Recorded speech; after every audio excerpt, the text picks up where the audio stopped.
they can see and hear you. Hello, everybody, and welcome back to Known Realms Tolesh. Before we dive into this session, obviously, we are down one Angie this evening. We are all very upsetty spaghetti about it. Angie is doing some important stuff, and we wish them all the best, and we can't wait to see them in a couple weeks when we're back for Chapter 78. We love them. Before we dive in, let's go ahead and introduce our players, starting with David. Hey guys, my name is David. My pronouns are he, him. I play Whistle, the Hobgoblin fighter. Also, he, him pronouns. You can catch me here every week, or you can also catch me over at Stealthy Elf Productions, where we play some Pathfinder 2nd Edition games. Gams. Thank you, David. Lou. Hello, I'm Lou. I play Lazuli. I play Lazuli. Both use she, her pronouns. And you can find me at Lazulia_art on most social media. Thank you very much. Last but not least, Button. Hello, I am Button. My pronouns are they, them. I am Bluebluebutton on social media. I play Echinacea Belrose, whose pronouns are also they, them. And when I am not here, you can find me over on Stealthy Elf Productions in the Unearthed Inheritance campaign, where I play Cressida, whose pronouns are also they, them. A lot of that going around. A lot of that going around. Hi, everybody. My name is Alec. My pronouns are he, him. You can find me You can find me all places on the internet at Tales Archived. I'm the Archivist here for Known Realms Tolesh, and you can find me playing over at Stealthy Elf Productions as Finn Reese in Heroes of Asteria on Earth Inheritance. Thank you, Basker, for the ban. Appreciate you, pal. Quick announcement. We are going to be off next week. Your boy is going to be moving, so we're not going to be having a game as normal next week, but we will be back the following weekend, which I believe is the 18th of August. So yeah, we'll be back there for chapter 78 from a new location. We'll see. I get a whole office to myself, which is going to be nice, and I'm going to deck it out, and it's going to be cool. Guys, go ahead and check out Lupine Honey. Caroline has an incredible shop where you guys can go check out some merch, pins, all sorts of accessories, and you can use code TalesArchive for 10% off of your purchase. Thank you to everybody who came and hung out with us yesterday over at Imagination Arcade for our little one-shot for FriendCon.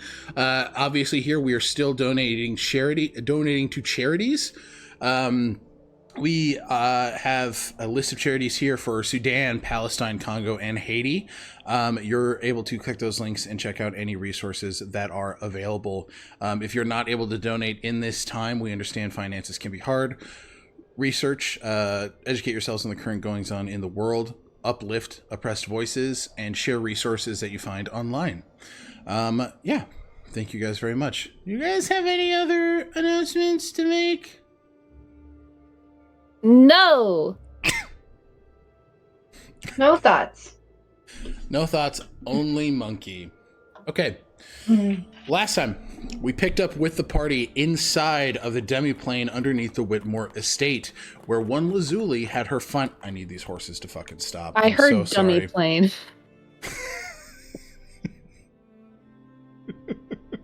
That's right. You know, that demiplane's got a fat ass. God damn it. Sorry, I have the giggles today. I need to...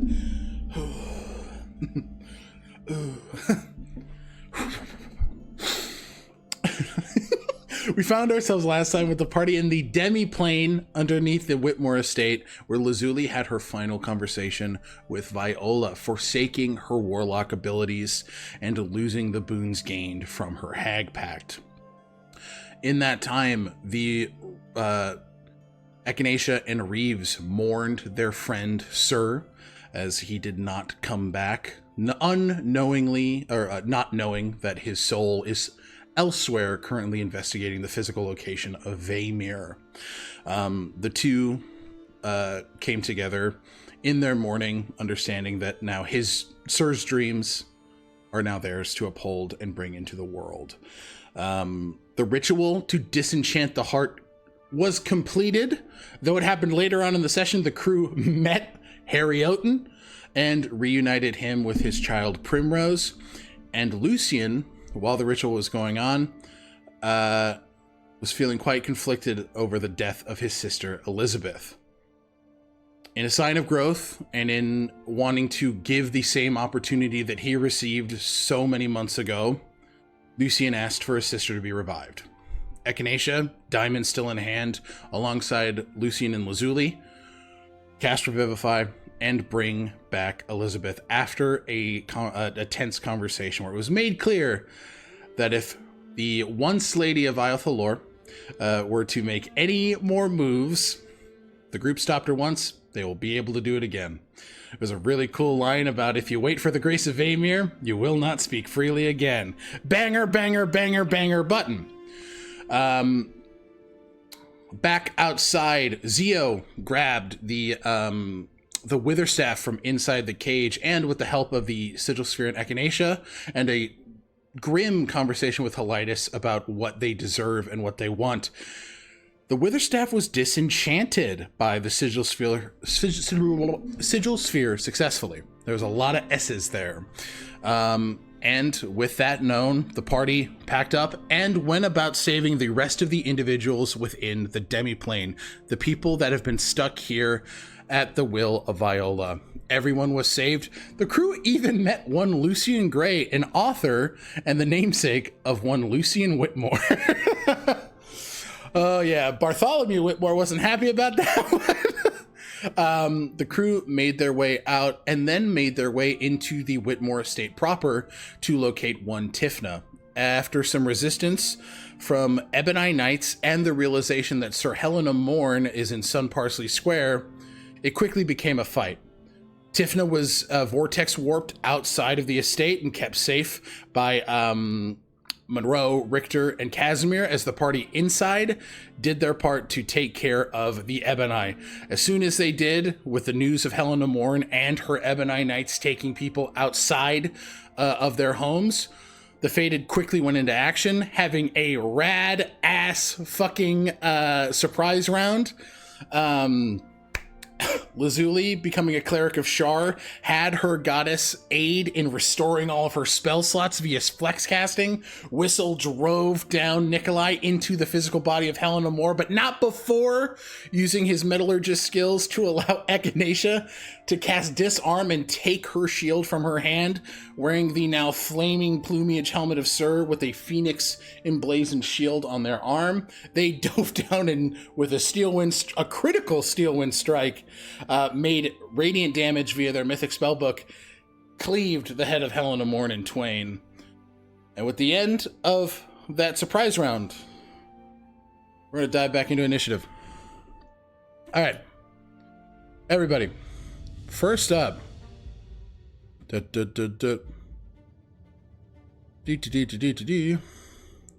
I finish my Steel Wind Strike? Finish your Steel Wind Strike. Okay. So first, Echinacea zips. Oh god, I'm on the wrong one. Here, beside Lucian. They are still wielding this shield that has the heraldry of Igni upon it. Their hair still flames with the visage of Pharos. And I have to make attacks now. I have to roll stuff. Also, I need a wisdom saving throw from this knight, as I still have Spirit Guardians up. Oh, fuck. You do? Yeah. What if you didn't? It's been under a minute. What if you didn't? That would be great for you, wouldn't it? Yeah. There's a 32 hit. Yeah, okay. Yeah. Wisdom? Oh. Yeah. 18. Okay, that fails. So first, 33 damage on the Steel Wind Strike, multiplied by 2 to 66. And then failed. 1, 2, 3. We're going to double whatever this is. Echinacea, how do you want to do this? 11 times 2, 22. Holy fuck.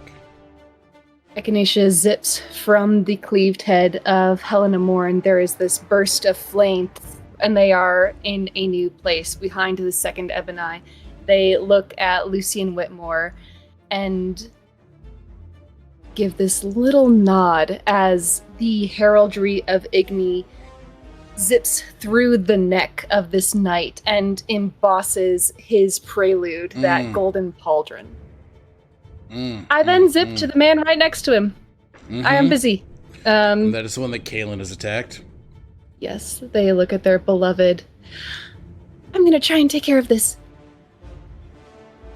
Go it, do it, please. And you hear Lucian, no quarter, good doctor, no quarter.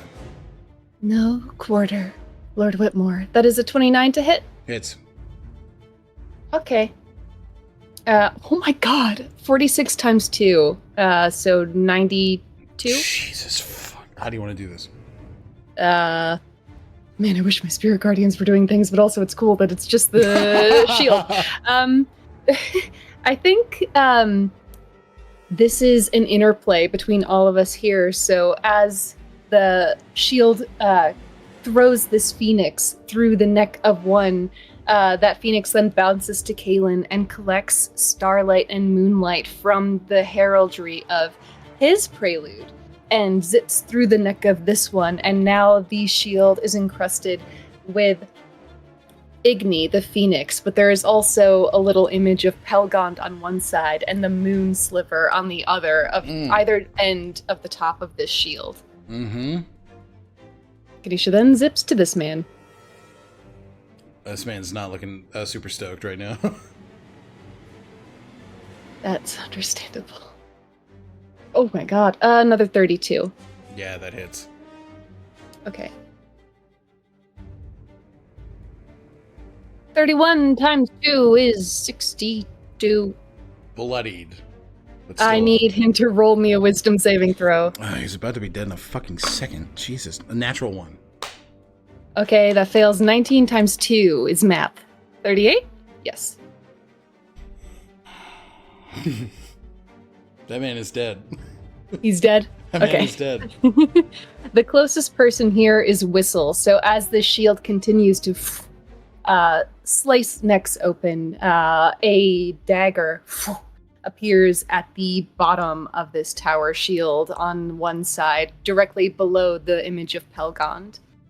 And then the last one of the Steel Wind Strike. I'm almost done, you guys. I apologize. There's a lot of dice rolling. Stop. You're fine. You're taking 32! I'm glad this is an advantage, because the other was a nat 1. Damn. Okay. That hits. 32 times 2 for 64 radiant damage. Bloodied. I need a wisdom saving throw. Okay. That is a natural 20.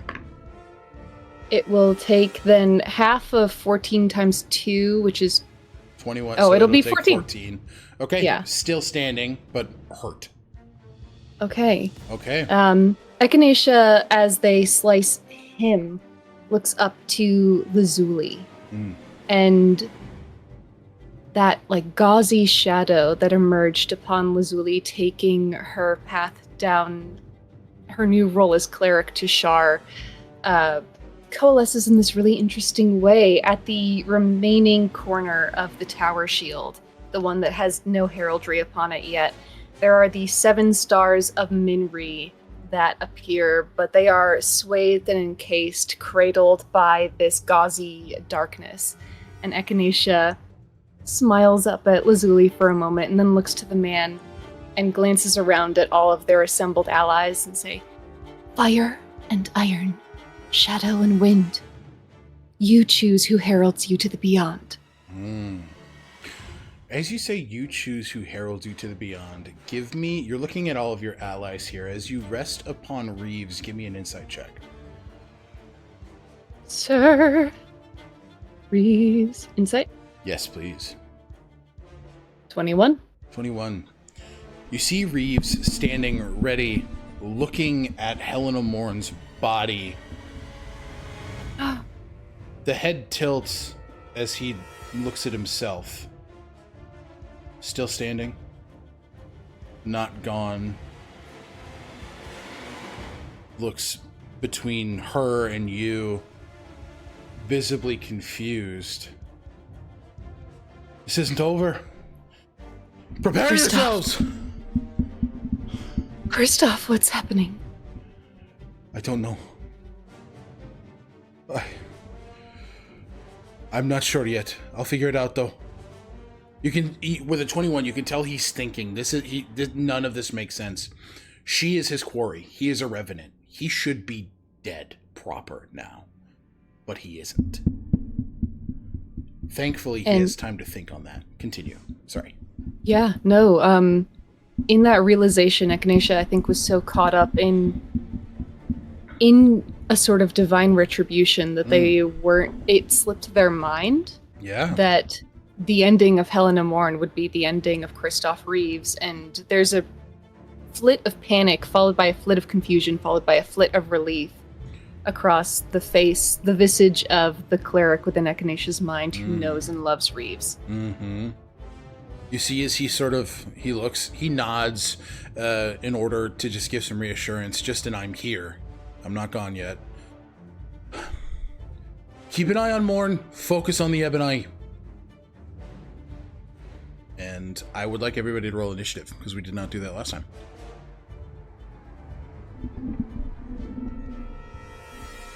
$22. Nice. 21. 21. 9. Damn. You had a 20 last time, baby. That was crazy. I did. I got it's okay. Zio. Just for notes, I am rolling Zio mechanically. I am not role-playing Zio. I do not role-play my players' characters. Baby boy. Oh, no. I'm sorry. Okay, it's a 9 also on Zio. I believe their Dex mod is higher than Echinacea's with a +5.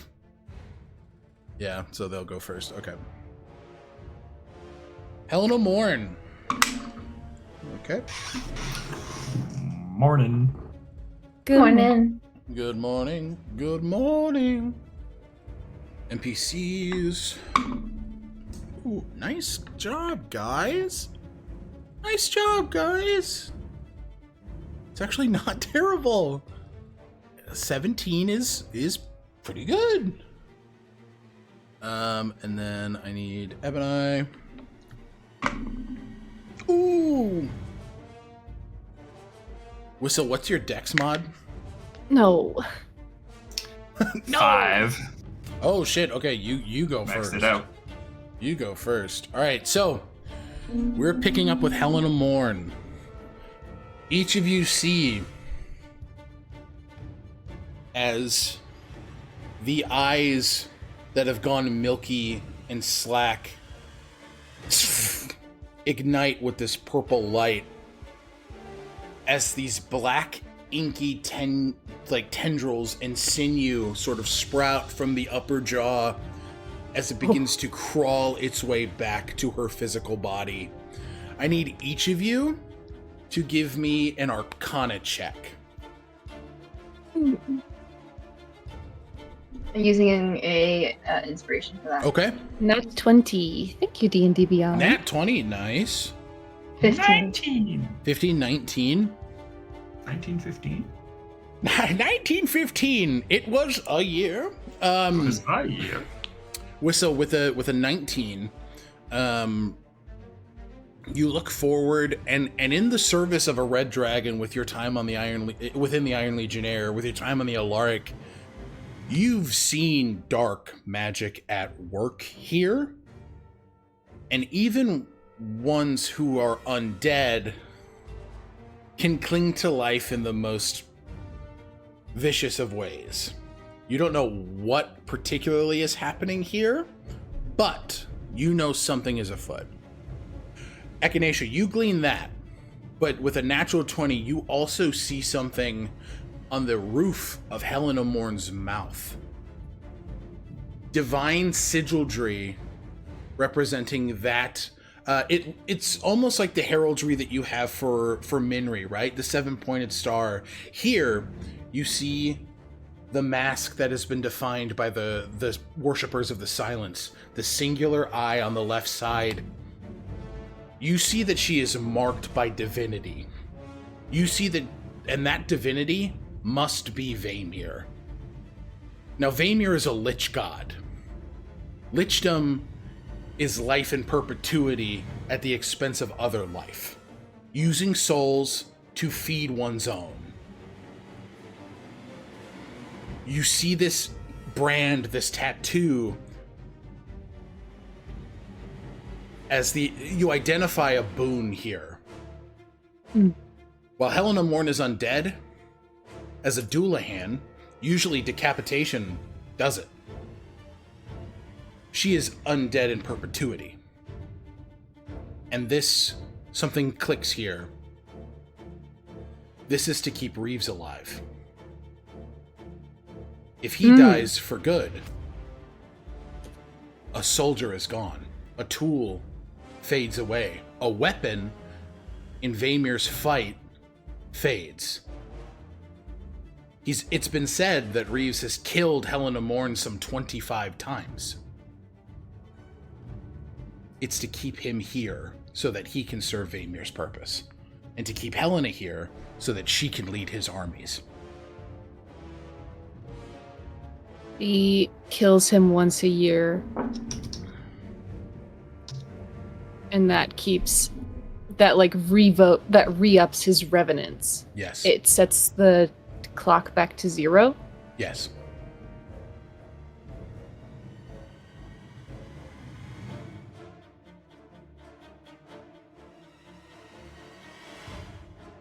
He will not be yours.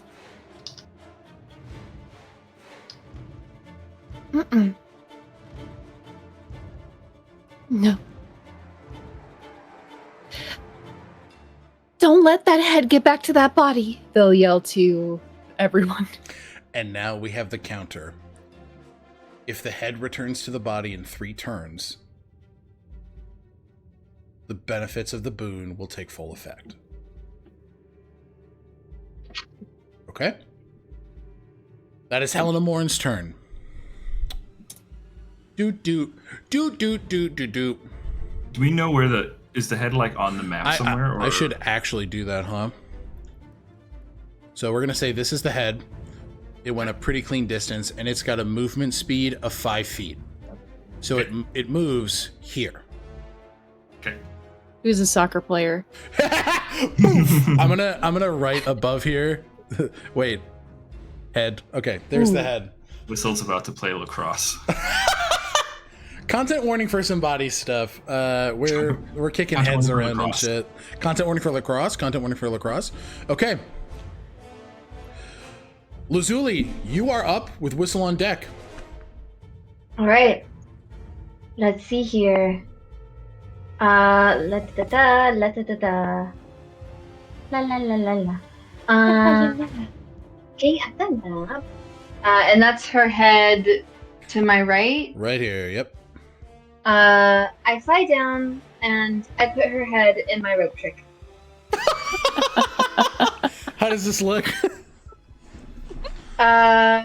Lazuli here is perched up like a little falcon or owl, dialed into what's happening. Can sense that there's something up. Is always watching Echinacea for the next move, and there they say, "Don't let that head get to the body." And Lazuli snaps into motion, knows exactly what to do. Actually, would Bag of Holding be better? No. Okay. No, that's up to you. That's fully up to you. I'm gonna do rope trick. Okay. That would have been sick as fuck. If you would have put that living head in a rope in a bag of holding, I would have had a field day with the fight we were gonna have. Just based on. But okay, what would have happened? I'm not telling you. Absolutely not. Keep going. No, Button's gonna tell me. No, they're not. Don't you dare! Talk amongst yourselves. I don't give a fuck. Lazuli. Okay. So go ahead, Lou. Lazuli just grabs a fistful of Helena's hair, shoves it, in the rope trick? Into the rope trick, and then flies back up on top with the rate. Let me make sure I have that movement. Okay. Yeah, and flies back up here. And if I need to use an action dash or anything like that to achieve, and I think that's my action to put her in there. I believe rope trick is that. It's gonna, yeah. It's gonna be your action here. Let me see if I got any blends. La la la la la la la la. La la la la la la. And then I'm gonna summon Faritz. Okay. Just to have him on the field, and can I move him as well, or does he have his own movement, or He is does. it mine? No, he has his own, he has 30 feet of his own movement. And Lazuli. Okay, For me, you can see on the ethereal plane, correct? I can. Well, I'll tell you what you see at the end of your turn. Okay.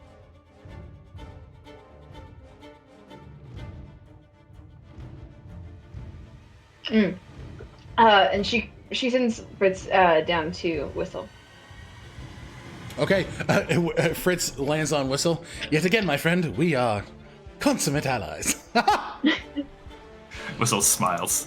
Yee! Whoa, horrifying. You can see your face in his teeth. Yeah, he's like, wow. Okay.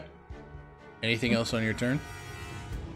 And Lazuli gives Echinacea a swift nod, like, I've got it. Expeditious. Okay. All right. And now what? Lazuli, you see a creature unlike anything you've seen before. Sinew sort of latches to the walls on the ethereal plane as it pushes itself forward. This large, fetal-like creature. But knows what this is. Moving its way into the field of battle. As you... Oh no, it's huge. Bink. As it... It's gross. It's really gross. As it moves its way toward the body of Helena Mourn. This is both divine yet undead, both prolific and horrific. You see this creature, but no one else in your party can at this point. And unfortunately, the Atropole goes after your turn. Okay. Anything else you want to do here? Can I not say anything? Because I technically saw it on my turn, or... You had already spoken to Echinacea. Okay. Well, I just nodded, but okay. I'd sit. Go ahead. I will say that, like, maybe if Echinacea is looking at Lazuli, like, Echinacea will see Lazuli look at Echinacea, and then eyes widen into the direction, like, and that's all they catch. So there's something, but maybe not time for words to be said. But, like, thumbs up, Lazuli feels it. And that's what Echinacea would perceive. What? What? What? Okay. All right. Cool. The Atropole is going to move up. I'm going to need Lazuli, Whistle, and Echinacea to go ahead and give me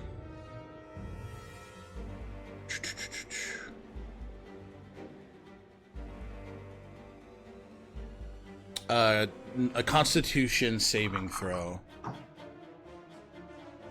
Do we see the source of, like, the thing? Actually, like, I'm sorry. This is just one person. This is going to be Echinacea, given the assault on Helena Mourn. 16. As a failure. real quick, Can I see that Echinacea is making a saving throw? Like, I can't see the creature causing... You can't see the creature, but I will say that you all are able to see an effect taking hold of each other when it happens. I will say, Lazuli, Whistle, and Echinacea, you feel after a second this wash of like dark energy, like almost this heavy weight kind of bearing down on you. Similar, Echinacea, to what you recall feeling with Whistle when he could not regain hit points. Okay. But yes, Whistle, you would absolutely be able to see that. I would say Whistle is kind of like eyes are tracking Lazuli after she picked up the head and moved and retreated back. So Whistle kind of sees Lazuli's expression change as well, kind of catches Echinacea suddenly starting to respond to whatever's taking hold, and I will use my reaction to use the Soulforge Safeguard. Nice. So you could add a D10 to your saving throw. Very nice. Ooh. Ooh. Ooh. Gotcha. Oh, 8. What did I roll? It's on D&D Beyond. 16 plus 8 is 16. math. 24. 24. Okay. You're going to take 7 points. And I'm already having this because you're resistant to necrotic damage, so it would have been 15. You're taking 7 points of necrotic damage as the Atropol uses its life drain ability on you. Ugh. Okay. That is its turn. What? The Echinacea has just been saying what progressively loudly. Yeah, as this attack takes hold, it almost feels like the grim touch of death has washed over you for a second. But it's faded. Okay. That is the Atropol's turn. It is now Whistle. You're up with Yebani on deck. All right, I can't see it. Nope. So I'm gonna go and attack the guys by Echinacea. Okay. So let's see here. It's gonna be move up to. If I go to. This isn't flanking, right? No, that would not be flanking. Okay. I'll go up one more. Okay. Then I'll move into the flank. I have enough for it. Okay. Okay. Get there and attack that dude. This will be Booming Blade. Okay. That's a 19, which is a crit with the Wraith, with the Wind Wraith. So that's going to be 8, and 10 is 18 plus 2 plus 2 plus 4 for 22. Okay. Plus 19, 38. Plus 19, 41. 41. Jesus Christ. Yeah, how do you want to do this? As Echinacea is kind of like getting taken under the effects of this necrotic touch, Whistle is moving through and makes kind of like one slash with Nikolai that kind of like cuts the necrotic energy surrounding them away, and then kind of like flowing through the motion, steps around the guy and hits him in the back with Nikolai. So that's one attack down. Okay, and I will say this is my fault. I did not mention this sooner. David, you started within 30 feet of the Atropol. Correct. You are going to take 3d6 necrotic damage. Ouchies. So 2. I no longer have resistance. Yep, 5. You're going to take 11 points of necrotic damage as that same wash of death. It's almost reminiscent of your time in the Cyberhome catacombs, that sort of pressure with the visions that accompanied your journey, this grim darkness and death just sort of bearing down on your physical body as well as your soul. But you feel that. Whistle. Yeah, I think it's like that kind of stuff. Like Whistle's just trying to like cut away at it as he's stepping absolutely forward, and the wind wraith is just kind of swirling around him. Let's see. So that was 15, maybe 25 there. That's the full movement. So second attack will be we're going to throw Nikolai at that guy. Okay. You toss him. Nikolai says, "It's about damn time." Yeah, it whistles in fight mode. Yeah, absolutely. I'm sorry, I didn't do. Yeah, I'm gonna go for it now. Yeah. So yeah, throw Nikolai over. Attack roll. Okay. 18 on the dice plus 8. For actually no, this would be a thrown attack. So now I get my regular bonus here. Mm-hmm. So plus 80 plus 13. Oh God. 32. Yeah. 31. No, absolutely. Yep. Okay. Jesus Christ. That's going to be 2 plus 9, 11 damage.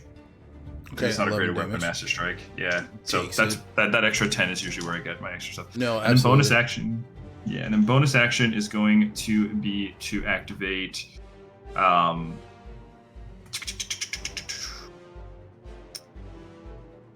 Bonus action is going to be to call Nikolai back to the hand.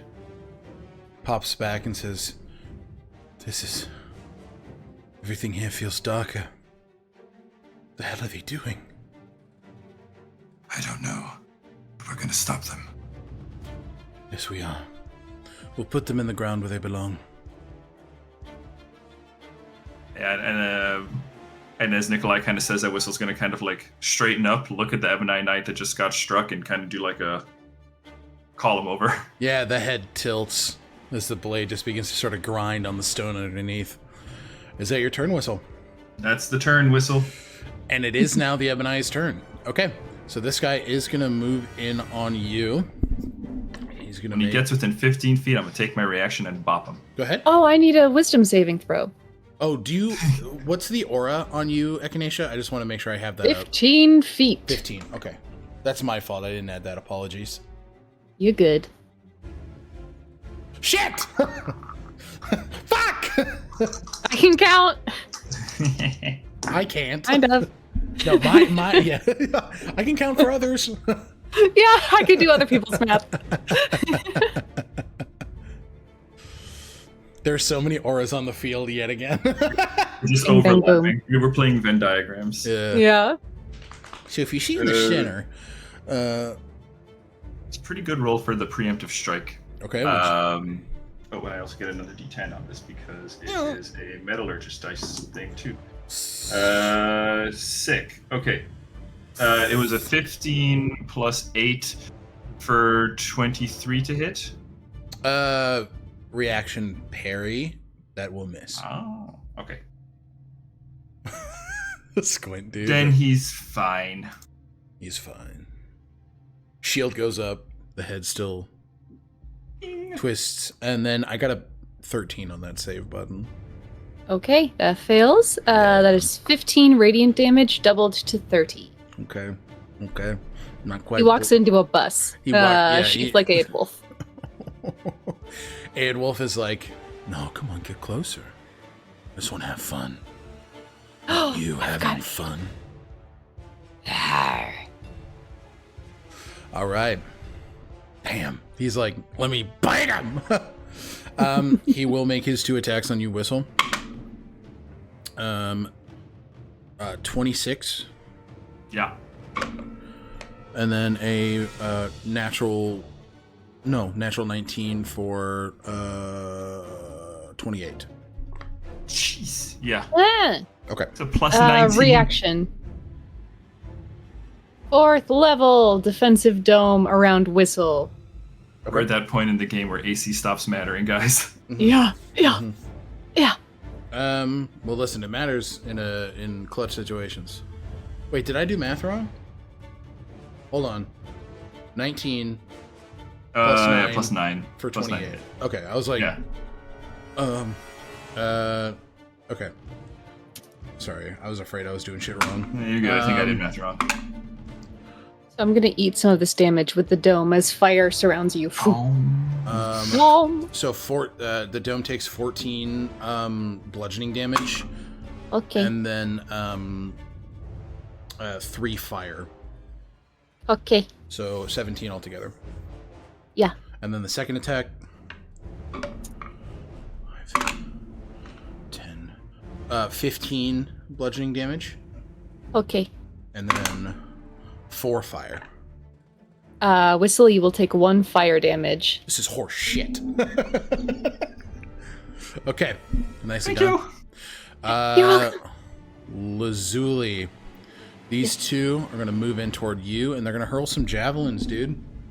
Try, baby. That is a 20 and unnet. I'm gonna use my reaction for my draconic beams. Okay, what does that bump your AC to? It bumps my AC to 21, I believe. Oh, Let 21. me see. Okay. Let me make sure. No, you're fine. Take your time. Actions, reaction. Fuck no, baby. Okay, actually, it'll be my wisdom modifier. I'm gonna do nimble escape. Let's see. What's my wisdom modifier? Your wisdom modifier should be +4 right now. Okay, wait. But I thought I had shield. You have shield. Yeah, what's that one? Give me It's two. +5. +5. I'm gonna use shield. Okay, yeah. Okay. 21. 21. Okay, that misses for sure. Mhm. The second one is a 19 plus 8 for 27. And I'm not blocking that, and I can't. That's a natural 1. And then that is a 17 plus 9 for 26. Okay, so Lazuli, you're going to take 10, 11, 12 piercing damage on the first. Okay. And then you're going to take 3, 4, 5, 6, 7. 7 piercing on the second.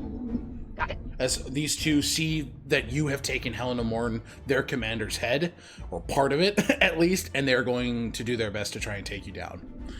Okay. This Ebony. Whoop.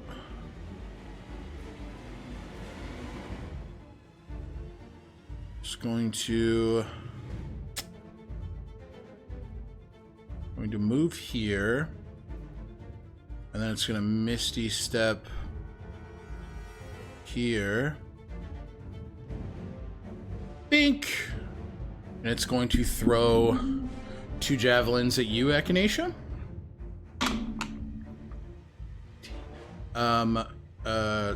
23. Hits. And then the second one is 13. Misses. Okay, so that first one is a 10 points of piercing damage. Okay. And then this Ebony is going to move here. And it's going to throw another 2 at you, Lazuli. Rude. No, that misses. 21, so meets it, beats it on that. You're going to take, 8, 12 points of piercing damage on that one as well. Oh, okay. All right. These Ebony here.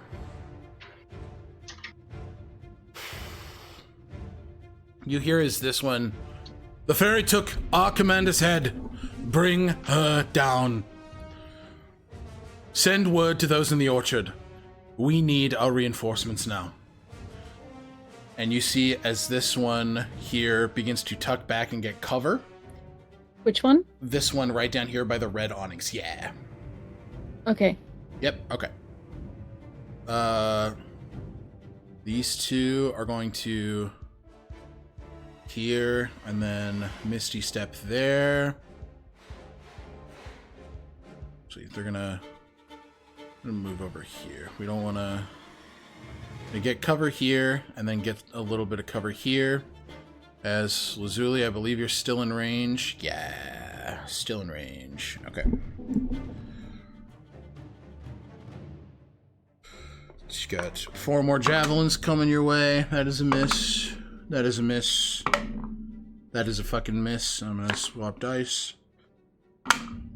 Fuck you, dude.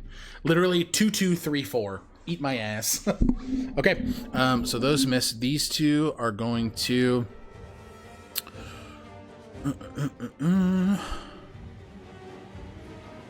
get cover here. This one's going to get cover here. This one is holding an action, and then this one is going to launch 2 more at you, Lazuli, but you're impervious to javelins, it seems. 17 doesn't hit. And 16 would. So, Fucking well, A. unless is my shield still Shield's yeah, shield's up until the start of your next turn, so yeah. you're Wonderful. Yeah. You're fine. Okay. Okay. NPC's turns. Lucian is going to. Where's my boy? Where's my boy? I've abandoned my boy. With his new prelude stuff, you see as he swirls his blade to the left as his armor ignites in this bright ice as he casts Armor of Agonethetic on himself via the prelude, the ice taking on these reflective scale-like patterns as he moves or he will actually he doesn't need it. His speed's insane. He's gonna move here and flank with you, Whistle. Oh my god, can I move him, please? Why can't I move him?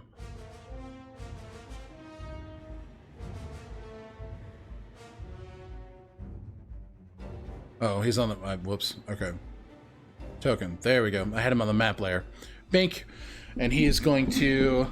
with that advantage, he is going to make an attack on you, Ebony Knight.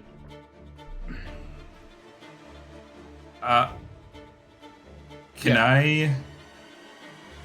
Whistle might advise Lucian, if he sees him coming over, not to go for that guy, because that's the one with shield up still.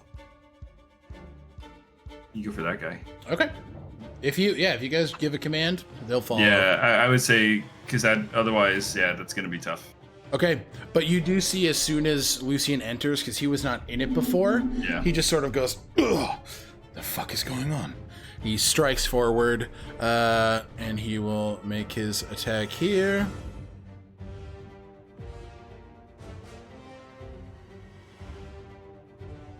Never mind. Armor of Agonethetic is in action.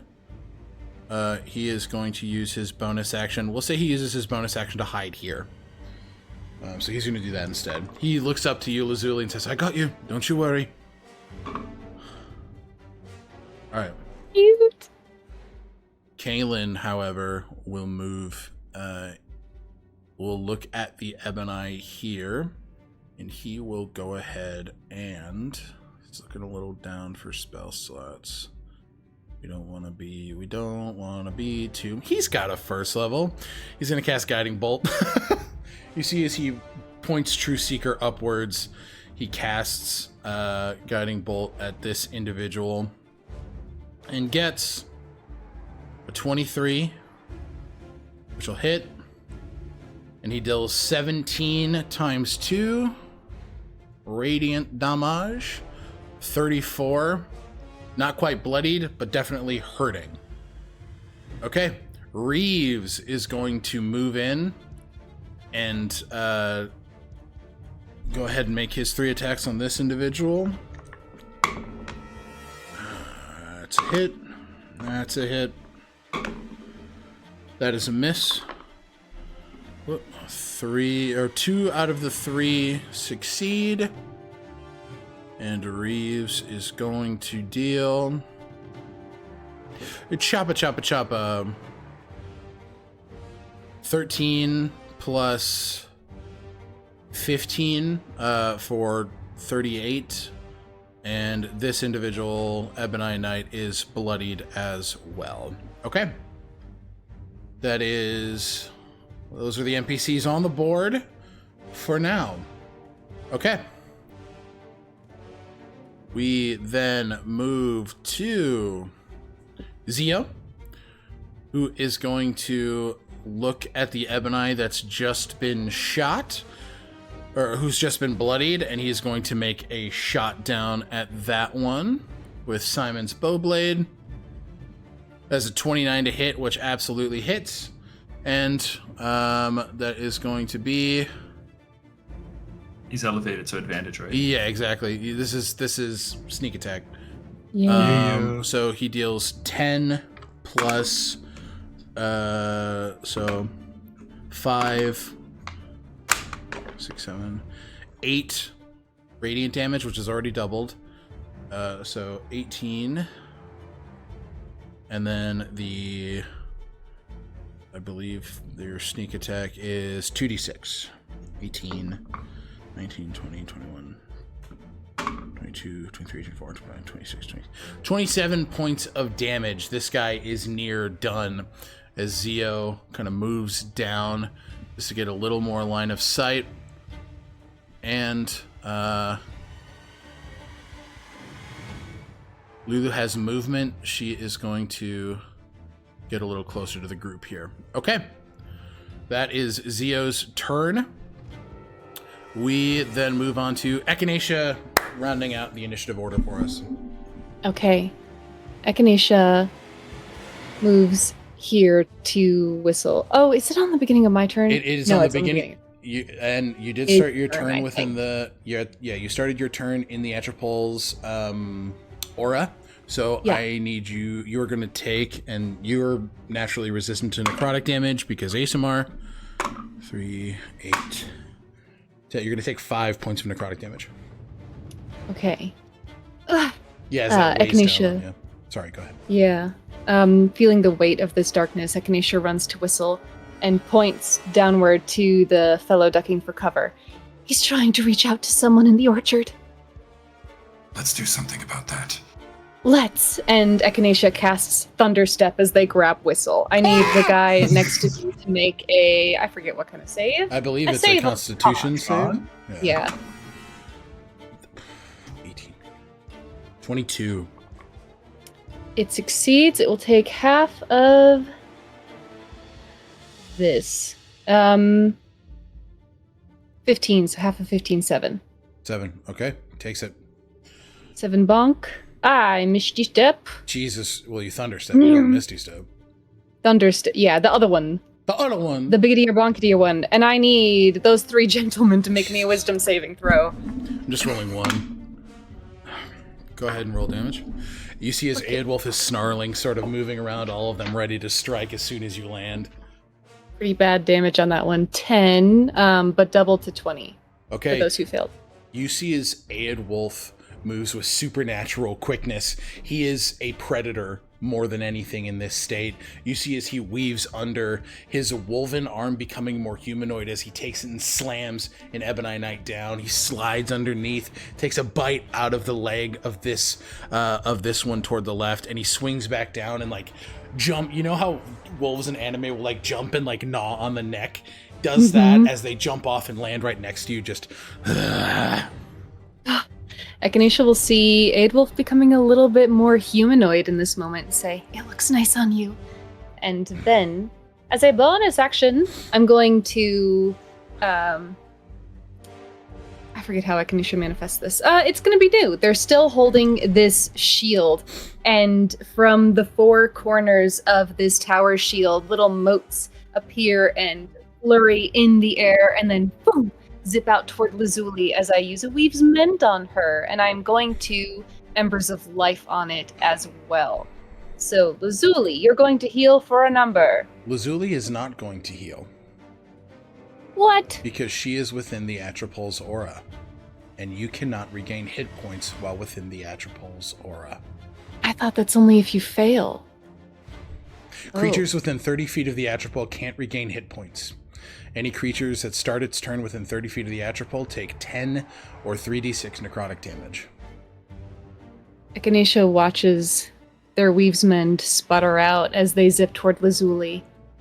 And they don't know what the Atropol is. We can't see it. Mm-hmm. They say, "Something is very wrong. Do we feel lighter?" where we are feel, now. Yeah, as soon as you exit that aura, you all feel like you can stand up straighter, you can breathe deeper, your hearts are pumping a bit harder and faster. You feel more alive and way less bogged down than you did. I'd say with each of your passive investigations, it's clear that something in that space is inhibiting life. Lazuli, to me. Everyone. And that's my turn. Okay. As we end the first round of initiative, we are going to take a look. The camera pans as we reach toward the orchard, where the Ebony Knights that have been working since before you all arrived in the city are digging. What they're digging for has remained unclear. The camera digs down as a skeletal reptilian head is shown underneath. The Wyvern Peaks were given their names, given their name for many a reason. Draconic creatures thrived within the mountainous expanse of the Wyvern Peaks. And the grand houses of Shanthier, especially houses like the Revardines, were known to have guardian drakes, even small wyverns or lesser dragons that protected their home. And as the Ebony dig, they look forward, their green flame becoming purple as a gauntlet falls, shoulder plate falls, as their life essence feeds this soon-to-be reborn undead dragon. As it fuels its life, 1 falls, 2 falls, 3 falls, as this purple light begins to ooze out of the mouth of this lesser undead dragon, as it rears upward and just...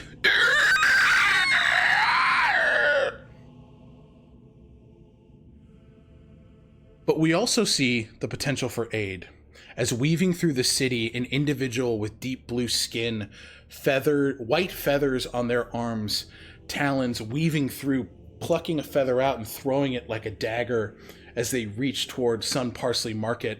Another individual, a woman with black hair swept back, white strands over it, weaving through, using a blade to swipe through Ebony Knights, and a small dwarven person using a large great hammer to slam into the helms of Ebony Knights. There are more people fighting for the city, and you may see them soon enough. They may be able to help you here. And we pick back into the top of the initiative order. Helena Mourn's head is in is in My purse? I have purse. Pocket dimension. She has purse.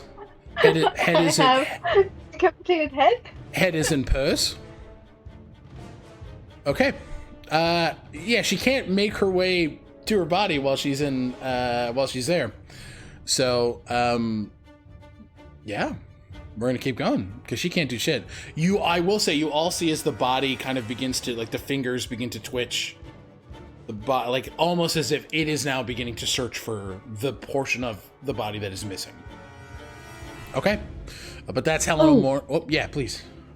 I'm just sorry. I forget it. No. We don't have to run it because I said the end of my turn, but can we drop Aedwulf right here? Because I do have him out as a summon. Yeah. Yo, run it first. Yeah, if you have things you want to do with Aedwulf, do it. I forgetted. No. I could have remembered literally the next turn. Go ahead. I'm just getting him down. Sorry about that. No, I forgot to ask to put him down. Right here, you said? Flanking for Whistle. Oh, yeah, there he is. Yeah. Yeah. I can't find his sheet. Oh, I found it. He will just do a bite, and he has pack tactics. So yeah, he does. Advantage. Advantage. That was good. That was bad. 18 plus, what? 5. Yeah, that hits. 33. 23. Whoa! 5,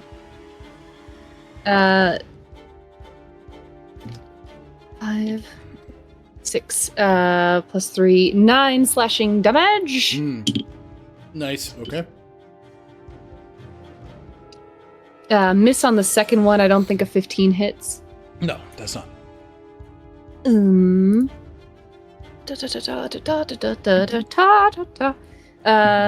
as the last one. 18 plus 5, 23.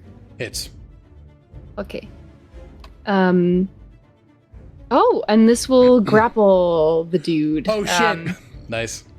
Yay. It's gonna be 4, 9 plus 3, 12 slashing damage, and it is grappled. Pretty low DC to escape. And but... it's this guy that's grappled, correct? No, the one flanking Okay. with whistle. Cool. Let me go ahead. So disadvantage to attack whistle, and then obviously advantage on attacks. Okay. Melee. Understood. Perfect. Yeah. Anything else with Thank you. Yeah, no, of course. Thank I you. hate to be an asshole. I Wisdom? also have a bronze griffin figurine on the field Oh, that wouldn't have teleported with me, but it would have used its movement to just yeet over to Echinacea. more than fine. You're the summoner class. Yeah, I have these summons, and it's a bronze griffin, but functionally it's a phoenix, if you want to use those tokens. I know that they're easier to find. Yeah. Actually, what I'm gonna do? Pink, bonk. Make it a little bigger. I'm gonna make it red. Make it red. And then button. Put it right there for ease. Yep. I was gonna say you can control it too. Yay! So if you want to Where'd it grab go? it's right here. Oh, thank you. Yep. There you go. Okay, cool. All right. Thank you very much. Lazuli, it is the start of your turn, and you are within that aura. You are no longer vulnerable to necrotic damage. But you're not resistant either. So you're gonna take 3d6 necrotic damage at the start of your turn. 5, 10. You're gonna take 12 points of necrotic damage as this death energy, which feels fairly familiar to you, having just left Viola's heart and feeling that presence of death fade. You take that damage on, and you feel that burden of death upon you. And you see it source. You see the atropol. Yeah, Lazuli looks down to Lucian and anyone else who might be. I think that's Reeves there. Yeah, Reeves and Kalen. And to this group, take shelter. There's a creature that can harm you, and she's going to cast. And she looks like in its direction, kind of points. She's going to cast Sanctuary on herself. Oh.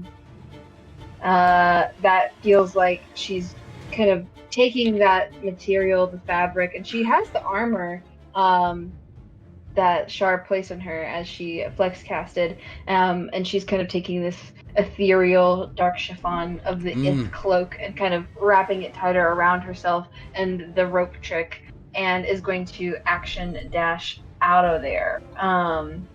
Very nice. Yeah.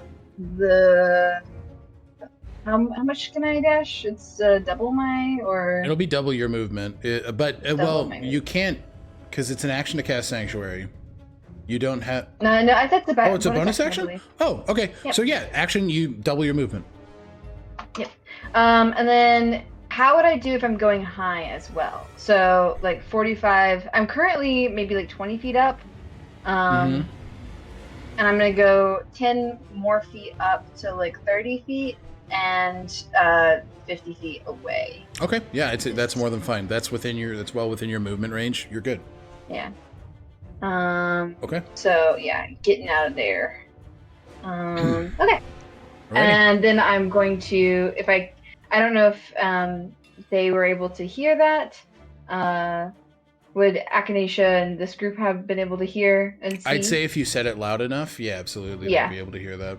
Okay, got it. So yeah, Lazuli is hovering, hanging out. I don't know how far this Griffin token is up, like where it's floating, but I think it's underneath you at this point. okay. But It's more engaged with the knights, so you've got something in between you two. okay, yeah, sounds great. Yeah, then I'll almost, if I can even if I have to be a little bit lower, I'm going to say like I'm basically trying to use that as cover, like hiding between, so no one has a direct shot, or at least these guys don't have a direct shot at me. Okay, and I'm also in. So you can. secret. Perfect. Okay. I'm just And that's what I moving. did. This is the head. It's with you. Yeah. It's hanging out with you. I'm just making Thanks. sure it's by. Yeah, no problem. Okay, cool. You move out. Next in the initiative order is the Atropol, who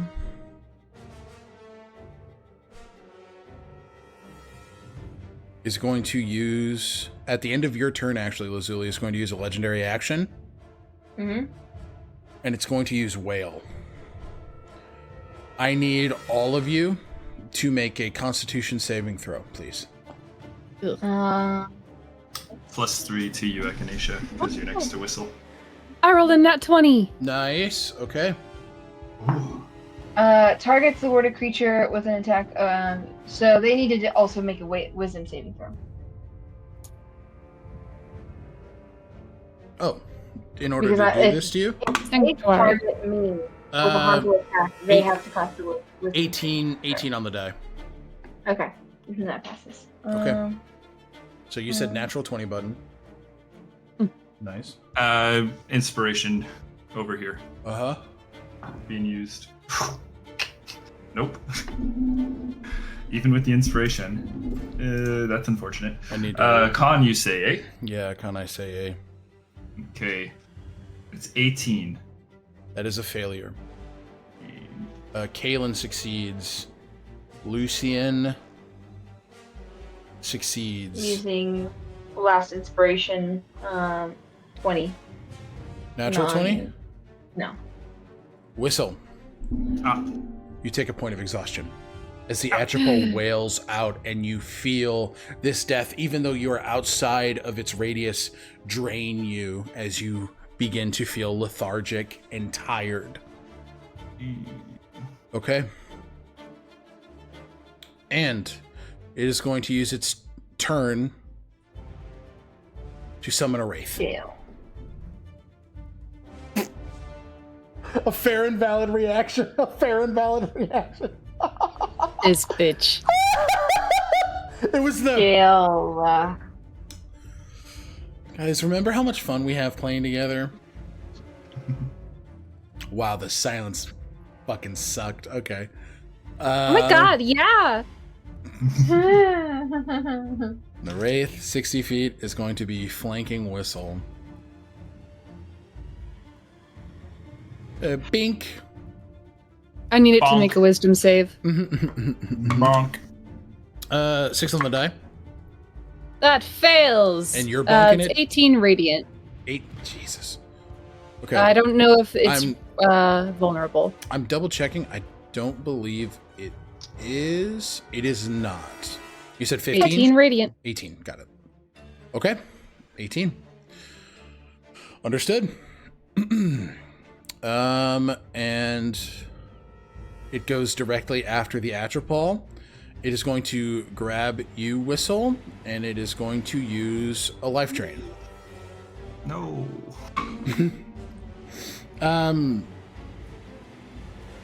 That's a 9. That's a 15. So I don't think that hits you. Or no, it's advantage. Sorry. It's okay. 20, not nat. 20, not nat, no. Okay. It reaches towards you, and you're able to swat it away. Okay. That is that. The Atropol is going to slowly move over this way. Think. Okay.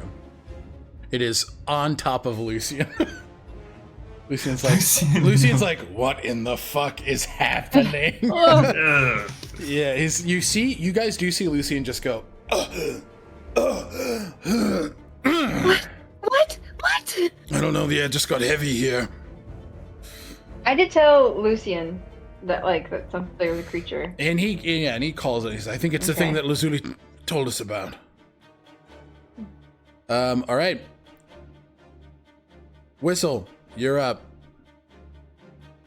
Oh god. Okay, Whistle got wailed at as this thing tried to grab him. Whistle is just kind of fought the hands off, and he's feeling really crappy. But he kind of like digs down and he sees, the whole chaos of the battlefield and just kind of catches a glimpse of Echinacea's translucent wings and starts thinking about Minri. And there's a sort of resonance with the wail that's just kind of still happening inside his head, and the prelude that's kind of twirling on his back, creating this sort of like magnetic sort of resonance. And he's going to take Nikolai and slam him down in the ground and cast Crusader's Mantle. Ooh! Inspiration point. Take that shit immediately. What does Crusader's Mantle look like? This is the first time you're casting it, bub. First time I cast. I think it just kind of blasts outwards from the gemstone embedded in the glaive, and in that sort of like red kind of aura, there's also the taste of iron. It's kind of a mixture of the god of magic and the Divanthir magic kind of swirling around in there. Yes, I love that. And then I'm gonna action search. Yes. Get it, King.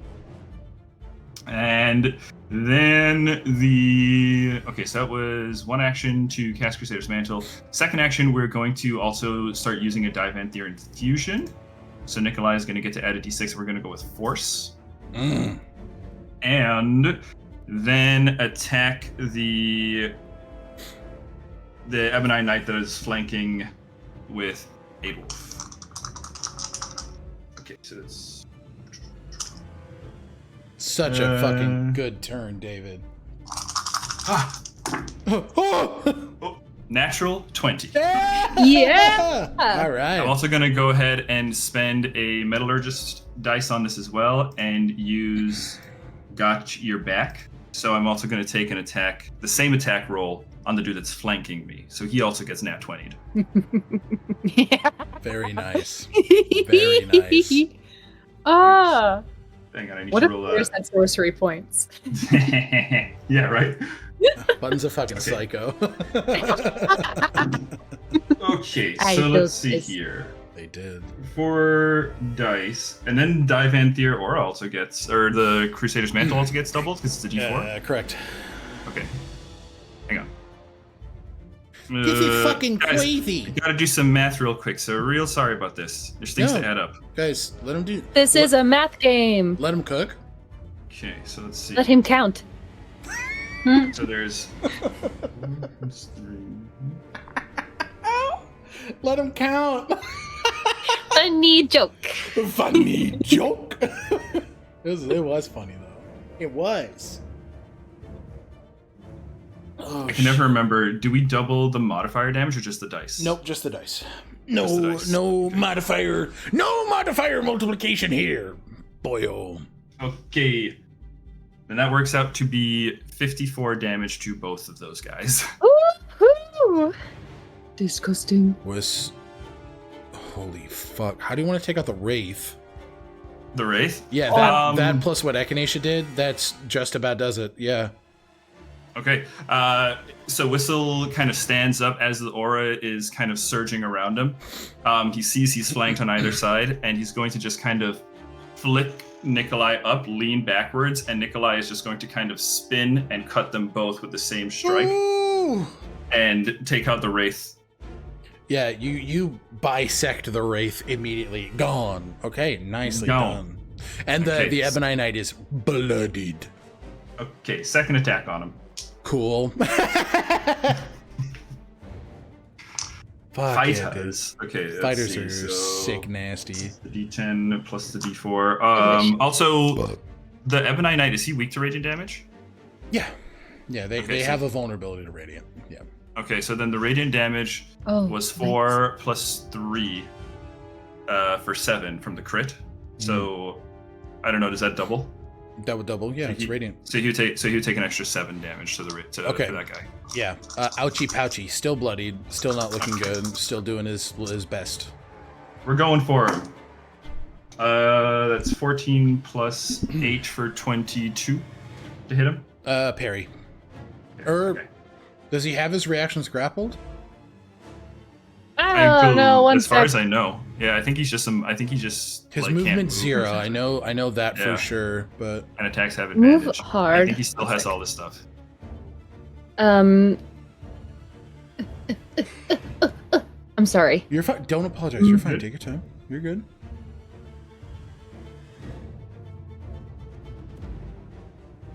Why is this so lengthy? Okay.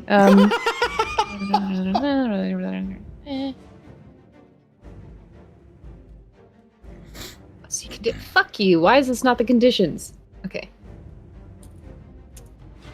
Okay. Speed is 0. Cannot benefit from any bonus to speed. Am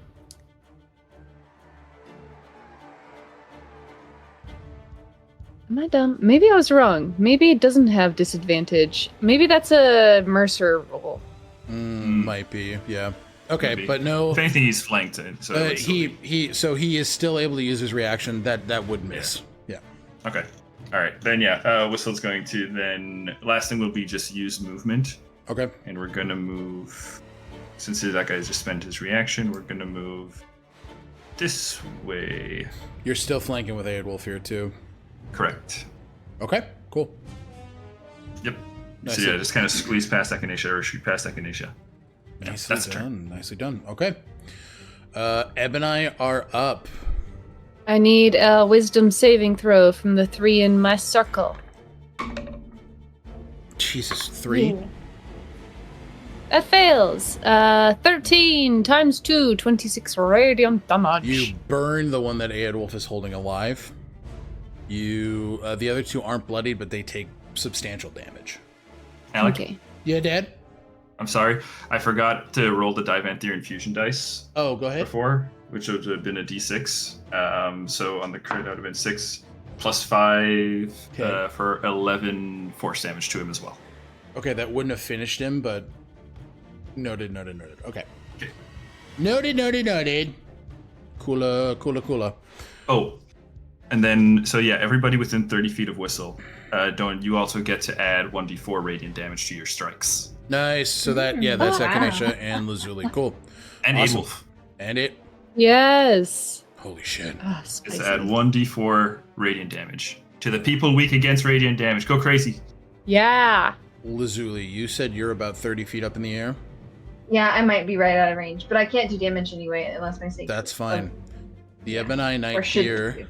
looks at you and casts command and says, fall. Wisdom saving throw. Wisdom saving throw. From me, and then you will need to make wisdom is 17. Okay. And And then then I have to do wisdom saving throw? for command, yes, I believe it's a wisdom saving throw. Command! 8. Second chance. I think Lazuli starts to flounder and fall, and Echinacea reaches out to them, to her. And these little wisps, these even tinier birds than their halo from their healing abilities, zip up and buoy you beneath you, and you get to roll again. Roll again. Okay. Thank you. Yeah. Wisdom saving throw. Yeah. 6. 6. Lazuli! Lazuli, you fall prone to the ground. 10, you're going to take 2d6 bludgeoning damage. God damn it. It's 4. You're just going to take 4 points of bludgeoning damage as your wings just stop fluttering and you hit the ground. Whistle, Echinacea, you see Lazuli fall as this Ebonite Knight moves upward to pick Lazuli up. Which one? This one right here. This is the one that casts command right here, Okay. and this is the one that is picking you up. Mm. So you're prone. This is going to be a grapple check, so I need you to make athletics or athletics or acrobatics.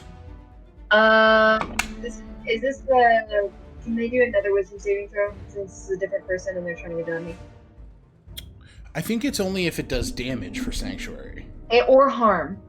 Any kind of it's any creature who targets a warded creature with an attack or a harmful spell. I consider grabbing me an attack. I think that's fair. 16. Damn it. 50 beats. Okay. Okay. And then I have to do athletics or acrobatics? Yeah, athletics or acrobatics. Nat 20. Fuck yeah, for 24. Okay, how do you shove him off with a 19 on the die? Oh. Okay. Lazuli plummets to the ground, but she has Char's armor on her, and it doesn't totally fuck her up. And as she's being grabbed at, that armor kind of bolsters her, and as well as the chiffon kind of makes her a little slippery. She's both and just dodges, and is still resilient. I'm assuming she's on the ground now, but is not completely down for the count, and or snatched at least. Okay. Nice. Mm-hmm. All right. This one here is going to make 2 attacks against you, Echinacea. You're with your radiant damage proving to be a big fucking problem. Yeah. 24. Yeah, that hits. And then a 22. Also hits. I'm sorry. I wasn't paying attention. The first attack against Echinacea, roll at disadvantage. I'll use my reaction to use protection fighting style. Okay, that misses. So Right. 2, Back to my 6. Thank you. So you're gonna take 6, 7, 8, 9, 10 bludgeoning damage, and Okay. then 1 point of fire damage because you're resistant, and I rolled a 2. Okay. Okay. Oh, okay. Yeah, my stuff stays up. Okay. I rolled an 11 on the dice. And then this one's gonna move in and flank with you, Echinacea. He needs to make a wisdom saving throw as he runs into the aura. Yeah. Natural 1. That is 15 times 2 for 30 radiant damage. Once again, a man runs into a bus that is Aidwolf. Aidwolf shifts into their bardic form and just punches this guy in the face. Oh, Just no. that looks really good on you. Thank you. He turns back into a big scary wolf. Right. Lazuli, these 2 move on you. He can still hit me. He just had to make a wisdom saving Oh throw god, first. yeah, you're right. Thank you. Yeah. 28 to hit. Yeah. 4, 8, 9, 10, 11. 12 points of bludgeoning damage. Okay. And another 1 fire damage. Okay. Bloodied. Bloodied. Okay. Lazuli, these 2 are going to grab you again. They're going to both roll the wisdom. One got a 4. Okay. The other got a 13. I don't believe that succeeds. No, they either have to choose a new target or lose the attacker spell. They're going to lose the attacker spell. I don't think they know. Okay. Nice. This Ebony here is going to... Where do you want to go? He's going to move here. Flank with you. I'm going to make the wisdom save. 19. Plus anything? Nope. That fails. 13 times 2 is 26 radiant damage. Again, just this I'll time. have to make another. Aidwolf picks something up and just chucks it at this guy. Just fucking poof, it explodes in this radiant light. Echinacea is back to back with there's Aidwolf on the field, right? The giant wolf, but then their spirit guardian is also this now humanoid form of Aidwolf who is back to back with them, this shadowy figure. I got your back. I appreciate it.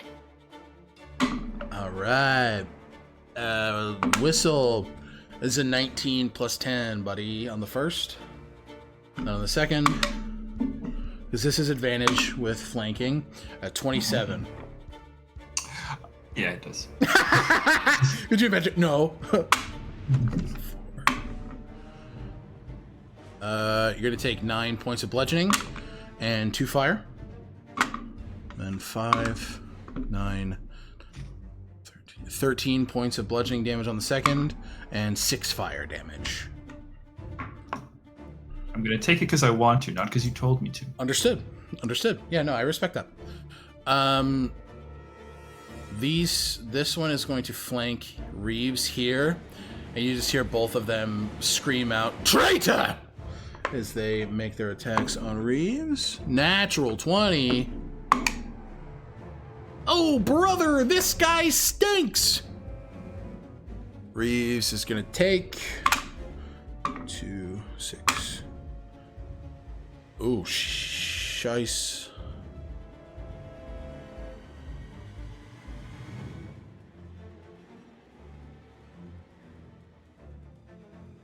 Reeves is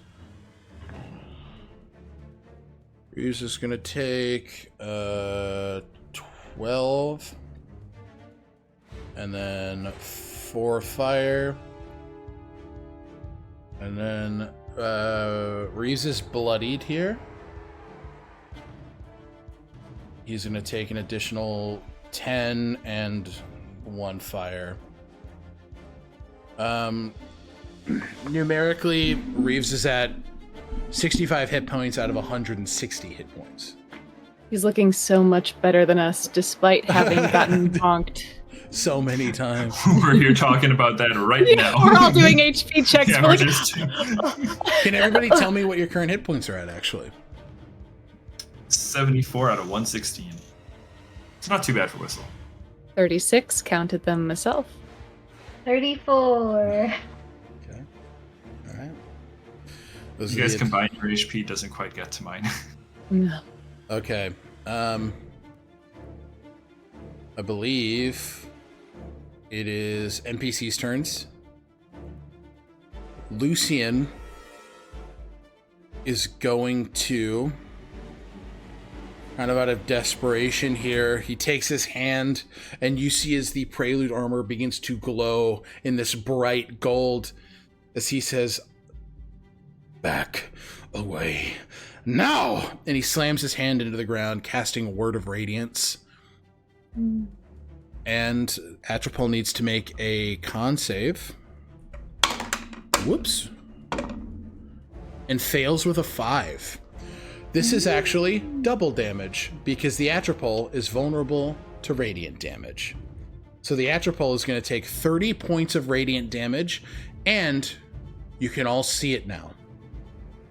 Oh, sick. So you see Oh my his, god! yeah, That's gross. Lucian bashes down with his prelude, and you see this draconic maw mimicking Pelgond shoot up for a moment as it just poof, latches onto the Atropol and reveals pulling it from the ethereal plane. Oh. Lucian's like, "What the fuck?"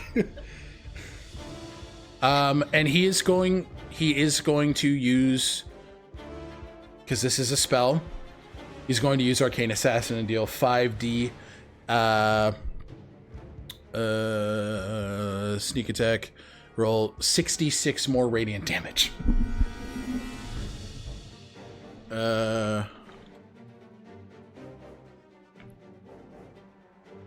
Okay.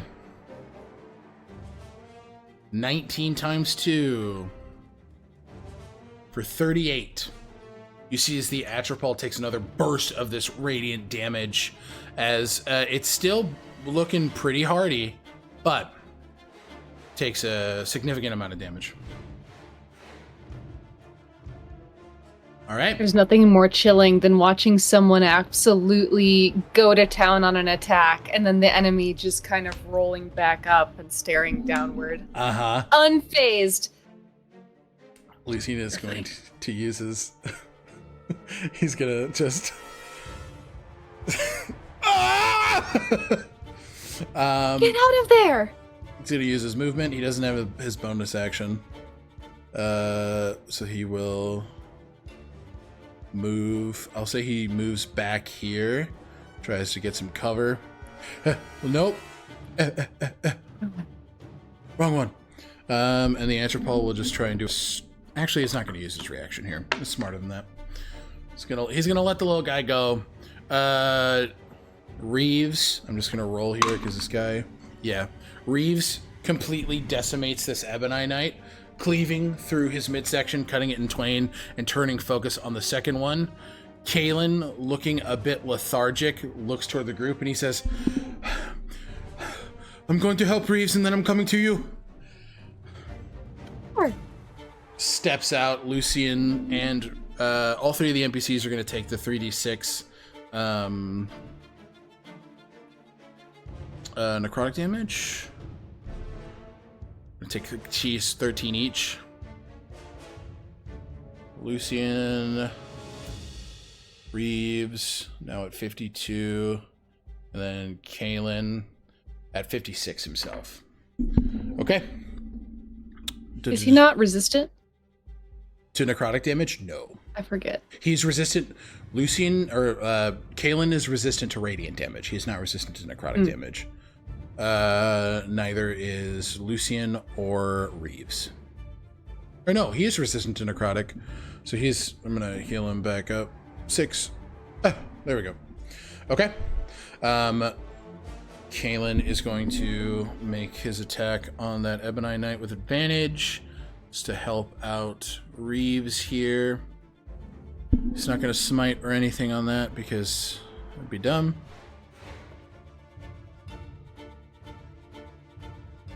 With 27, he deals 10 points of damage. Between that and Reeves' attack, this Ebony Knight above is bloodied. Okay. And we are now to Zio's turn. Zio is going to use a bonus action to send Lulu over here. And cast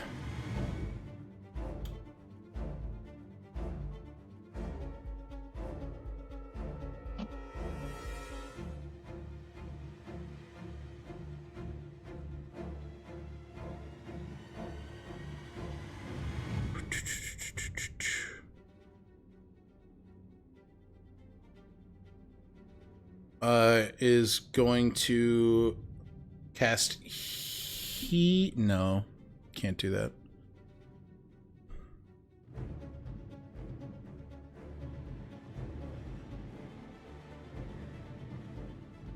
Aura Vitality is going to sprout from Lulu. And that aura is 30 feet. Get ready for more of these, guys.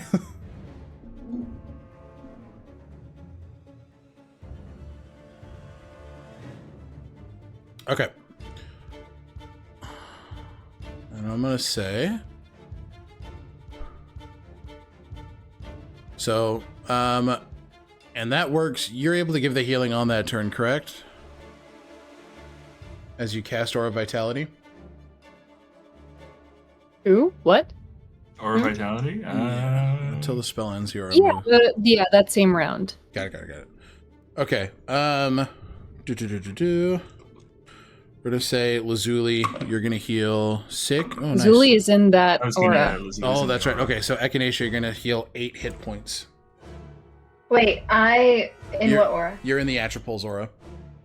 So How? Did it move towards me? Yep, it moved. I'm also 30. Oh wait. You're still in the aura. Yeah. Gross. Whistle's in the Lulu's aura. Do I get hit points? I think you have to pick. You have to pick one each round. Yeah. One each round? Okay. So Echinacea, you'll gain 8 hit points. Thank you, Lulu. You're very welcome. And Zio is going to take a shot at the Atropol. Okay. With the Bowblade here. Oh, this is... ignore that. This is with advantage. I'm just going to roll that fresh. Okay, 30... Natural 20 on Zio. So Zio is going to deal 14 points to the Atropol with the normal bludgeoning damage. So this is going to be 4d6 for the Radiant. 13 points of radiant damage dealt. And then sneak attack is 2d6. 14 on the sneak attack damage. All right. Okay. Echinacea, you're up. Okay.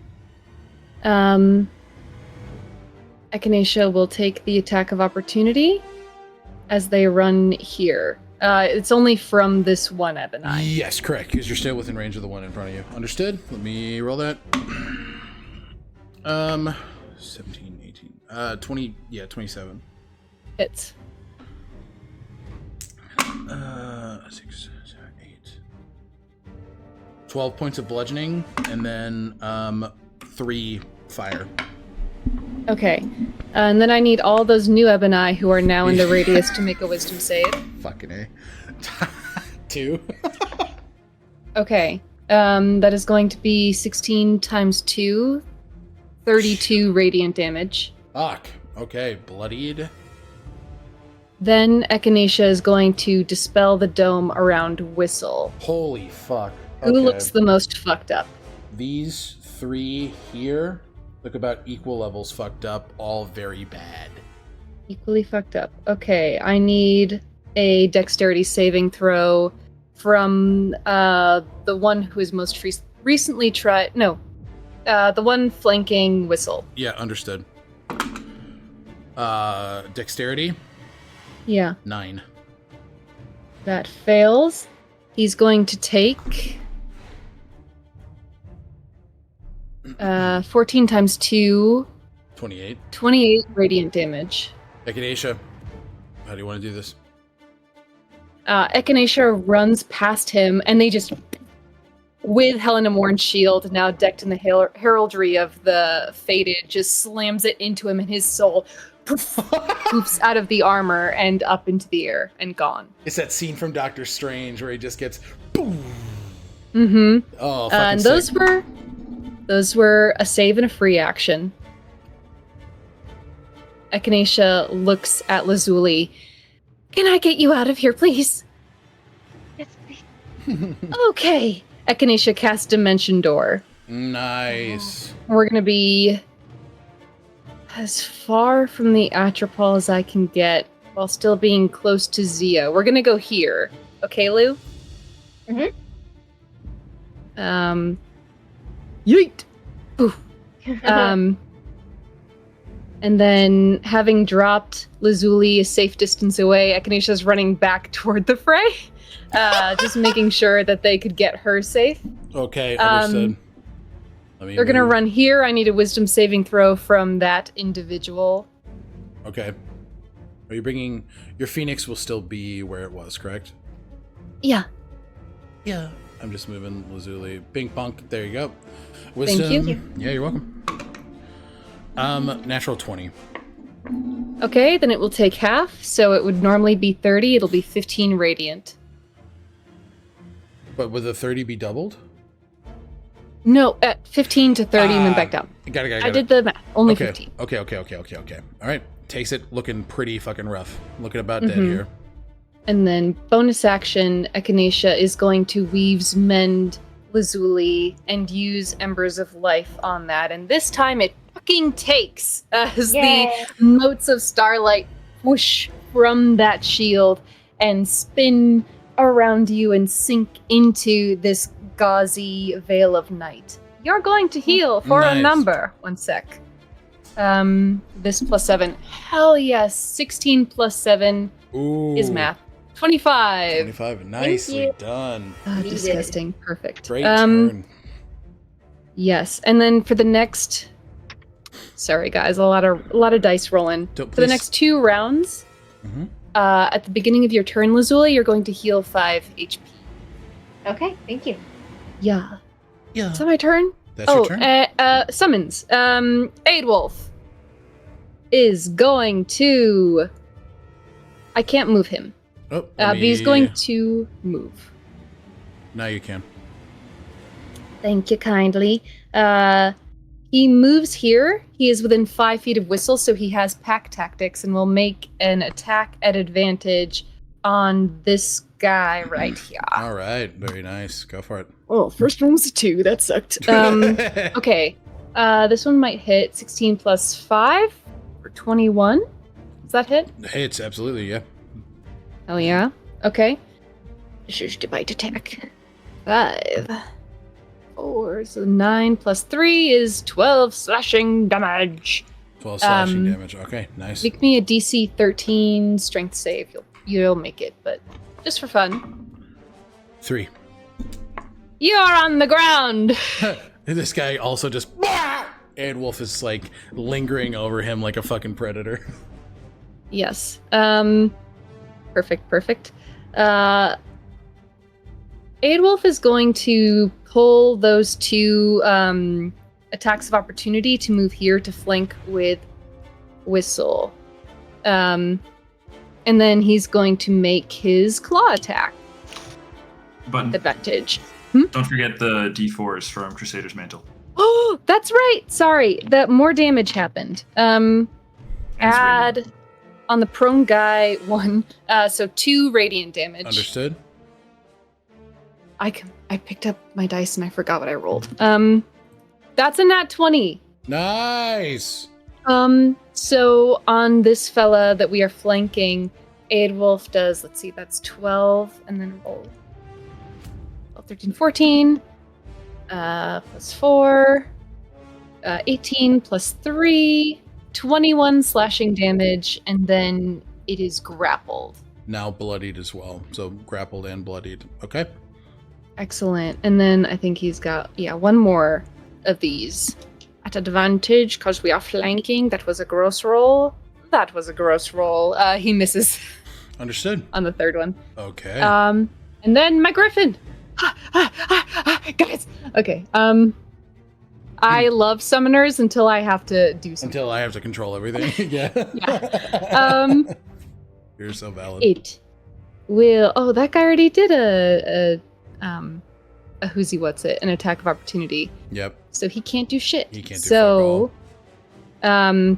my griffin's gonna flank with Lulu. Yeah, the birds be flanking. All right, birdie. Caw. Caw, motherfucker. That's a nat 1, but we have advantage. Damn. That's trash. It doesn't hit on the first one. Okay. Okay. Also trash. Okay, that might hit. 12 plus 6 is 18. Does an 18 hit? 18 does not hit, unfortunately. Bitch. Okay. And then claws. Wow. What if I stopped rolling 7s? That's a miss. Last one. God, please. No, the griffin does nothing, but it is there for moral support. This is a dainty show phoenix who's like, That's the end of my turn. Okay. I tried. You did great. Hey, listen, you did great. Kalen looks behind, seeing you next to him, and just sort of, I love you. You are something out of a storybook. Okay. As the runaway prince. Shh. He looks around at all these people. A cheeky little wink. Okay, with the second round of initiative done, we will go ahead and take our first break here. I had to move the dragon token because you went to the one spot on the map that I thought nobody was gonna go. It's sitting on the GM layer waiting, and I'm like, gotta move that. All right. Oh no. Alrighty. So we will see you guys in about 10 minutes. Bye-bye. Goodbye.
One fateful day, the fairy Lazuli fell through a rift between the Feywild and the material plane of Aosha.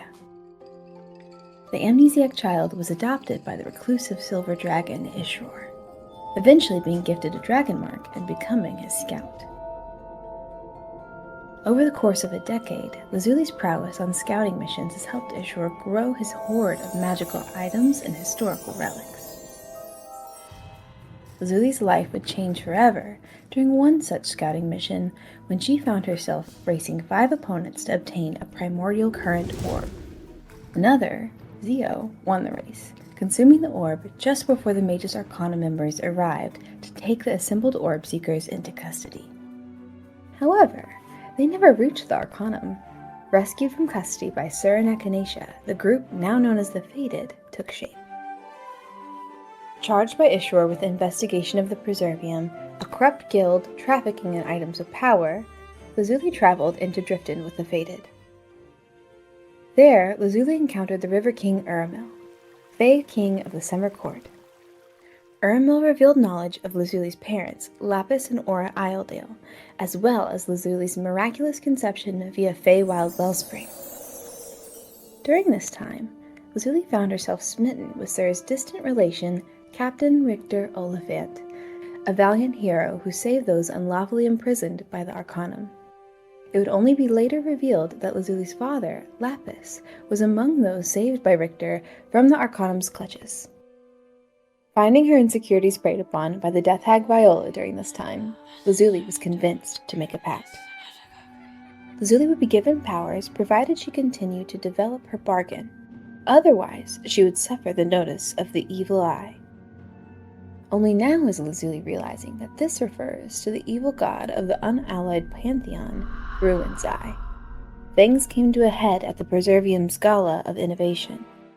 Lazuli learned that the Preservium leader, Gale Umbridge, was formerly Ishor's scout, and that the dragon mark gifted to Lazuli by Ishor was originally meant for Gale.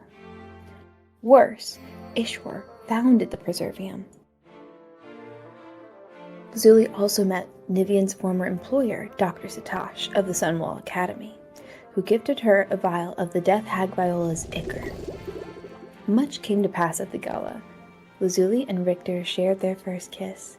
Lazuli adopted Echinacea as her sibling, and perhaps most notably, Lazuli caught her first glimpse of her father during the exhibition. The next day, Lazuli reunited with Lapis, who now travels with the Fated.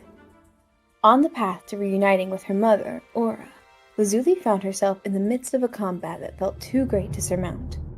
In that moment, she made a choice to deepen her pact with the death hag Viola. Drinking the ichor gifted to her by Dr. Satosh, Lazuli became a warlock. The deepening of this pact revealed a terrible truth. The death hag who holds her pact is none other than Elizabeth Whitmore, beloved of Sur, and twin of the Fated's ally, Lucian Whitmore. Through the trials of reuniting with her mother, navigating the pains of joining 2 families into one, learning that Ishor faces a draconic tribunal for crimes against 5 dragon eggs, resurrecting Echinacea and Whistle, transforming into a witch of the Ith, Lazuli has refused to kill, knowing that death will feed her pact keeper, Elizabeth. We find Lazuli delving into the Saiba home catacombs. There, she meets Inara, the Ruin's Eye devotee who took Lazuli's family from her. Defying Inara's attempts at corrupting her, Lazuli resisted taking a sliver of divinity for her own and left Inara alive. Lazuli herself was not so lucky, dying by Lord Tarvish's hand during combat with Whistle's former captain, Isrudan. In death, she was confronted by Elizabeth's rage at not being fed. Now, after being brought back by Echinacea, Lazuli finds herself feeling above the state of death. Elizabeth awaits on the horizon, a threat to outwit.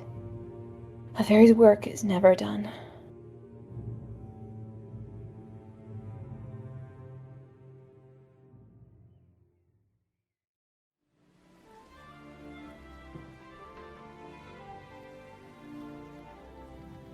Born in the Scorched Isles, Zio Marino grew up in the comfort of a loving family, only tangentially understanding the meaning of conflict. As with most young folks of the Scorched Isles, When they came of age, they traveled to the mainland of Tolesh, seeking purpose and knowledge to return to the Isles with. It was there that Zio joined forces with the Bright Fury Guild. Not long after, a mysterious voice spoke to Zio, and believing this to be his purpose, a pact was struck with the entity Isterus. Isterus sought a primordial orb, a rare object tied to the primordial current, a source of power which harnesses the sea of raw materials swirling in the plane of the elemental chaos.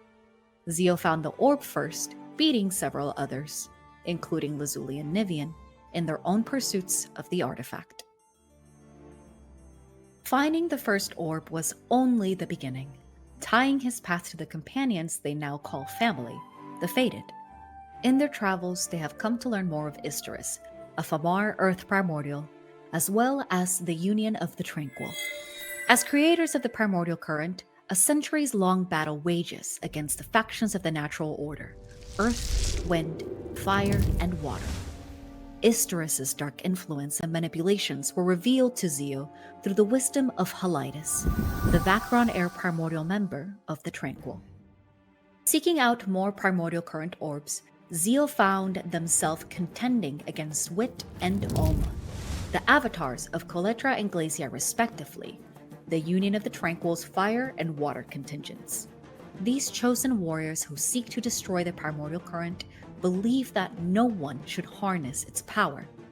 Halides believes the current should not be destroyed, but rather shared with the world. Zio aims to understand the primordial current. It is during these times that Zio learns Isterus' goal of vengeance against Sunwall, wanting the current for himself. Zio severed his warlock pact with Isterus, unwilling to follow the morals of an entity that seeks retribution and destruction. After the severing of this pact, Zio, in their weakened state, fell victim to necrotic energies that, without the strength provided by Isterus, killed them outright. Thankfully, Zio was revived by the party's healer Echinacea. Despite this setback, Zio has managed to obtain 2 more primordial current orbs from under the noses of Wit and Alma. Following Zio's death and resurrection, Halides awakens Zio's primordial soul powers, revealing them to be a descendant of Vacron heritage and a sorcerer by birthright. After learning that his body could only absorb a set number of orbs before absorbing him into the primordial current, Zio grappled with their desire to continue collecting this power. In order to convince Coletra and Glacia not to destroy the current, they initially believed they would need every boon they could get. However, over the course of a conversation with Ishror, a silver dragon and Lazuli's adoptive father, Zio found themselves rejecting their impulse to consume any more primordial current orbs. Upon meeting the spirit caller Isandro, Zio found himself drawn to the practice of communing with the Amine spirits of Ayosha, and drawn to the practitioner himself. Throughout their travels, Zio has begun to train as a spirit caller in their own right, navigating an uneasy alliance with Wit, a deepening of animosity with Alma, and a newfound connection to the natural world. Zio travels the corners of Tolesh with his fated companions, seeking an understanding of the current, its place in the balance, and any thread that will allow him to heal the pain the primordial current has caused.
see and hear you. Hello, everybody. Welcome back to Known Realms Tolesh. We are in the midst of a pretty big fight. Top of the round. Something we saw at the beginning of the first, or toward the end of the first round of combat, comes to fruition. More of those fighting within the city of Viothalor have made it to Sun Parsley Market, particularly the three individuals seen. A human woman, what looks to be an elven-looking man, and a short and stout and incredibly angry dwarven woman look toward the Ebon Eye and just say, "More of them! Fuck 'em up! Hey, you all need help? Happy to help." Yes. Good! Your weapons are welcome. You see as this dwarven woman takes a bite off of a kebab that is split between her fingers like Wolverine's claws, and she enters a rage. Nice. And she is going to move upward here. Perfect.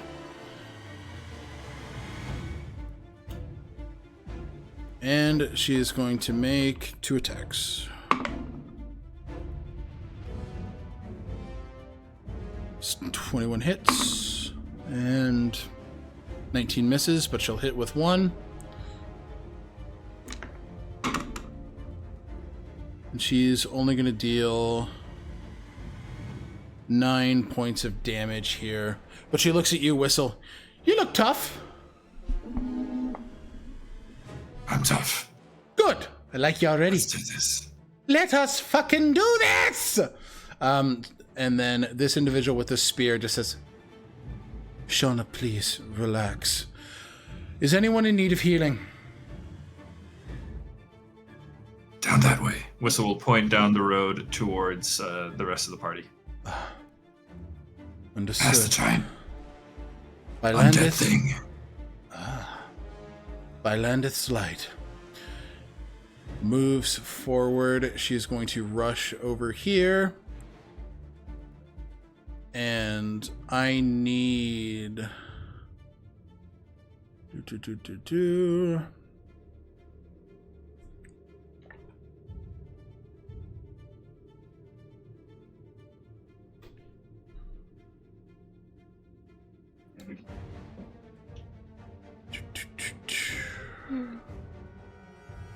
Where is my sheet?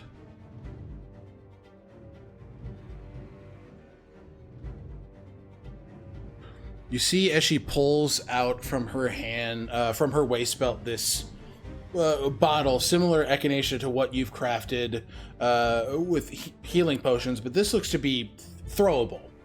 So one is tossed between you and Kaelin, and Alchemist. you guys are going to heal for... oh, nice. And then plus her wisdom modifier here. You guys are going to heal for 17 points. Thank you. You're Thank welcome. We'll collect names and pleasantries once the deed is done. Like your optimism. And over here, this individual will move forward. They pull feathers from what looks like details on their boots, and they cast Eldritch Blast. 2 beams here, 1 beam here.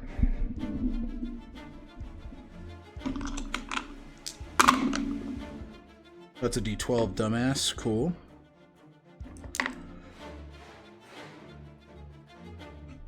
That misses. That one misses. And that one misses. Unfortunately, all of those miss, but there are more numbers on your side. Okay. First up in initiative is Helena Mourn, whose body is writhing, unable to do anything else. So I'm actually going to remove her from initiative. Lazuli, you're up with the Atropol on deck. Okay. Let's see here. Gotta get out of... You heal Where? 5 points. Where am I? Oh yeah, thank you. Yeah. Where am I? You're in the top left corner of the map. I dimension doored you. Oh right. Last I was round. like, Huh? Where did I go? Sweet. Alright, I gotta heal my 5 points. And then... Let me read the verbiage of Sanctuary again. If you cast a spell or make an attack action, the spell ends. If it affects an enemy. So I can actually do... You can do stuff to allies, but... Yeah. Let's see here. Okay.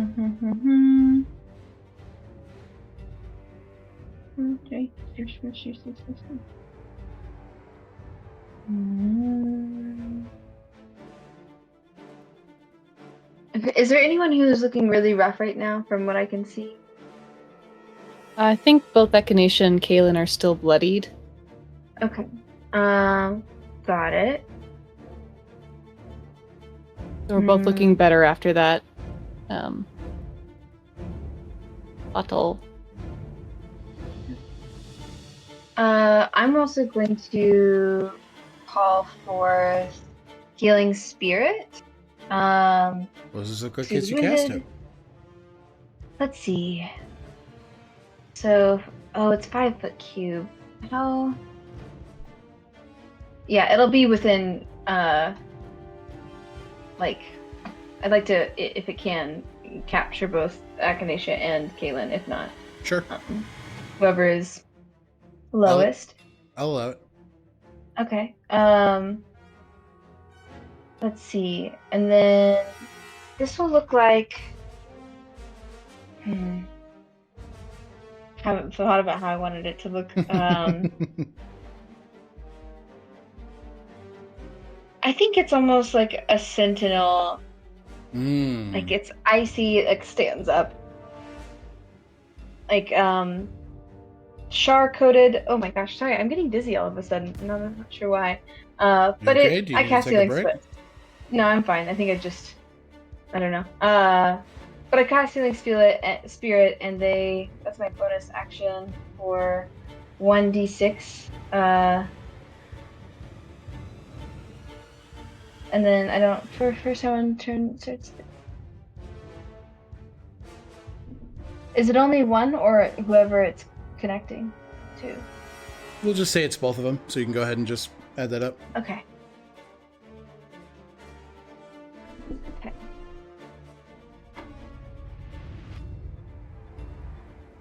Alright, 6. Nice. Okay, so that's Echinacea and okay. Kaelin will heal for 6. Thank you. And then action. And then I'm going to action dash further away. Like, just if I can, like off the board or really high up, like this way and then even high. Okay. Like, Absolutely. just getting Keep GTFO. Yeah. All right. That's it. Sounds good. At the end of your turn, Lazuli, it is now the Atropul's turn. And it is going to look down here.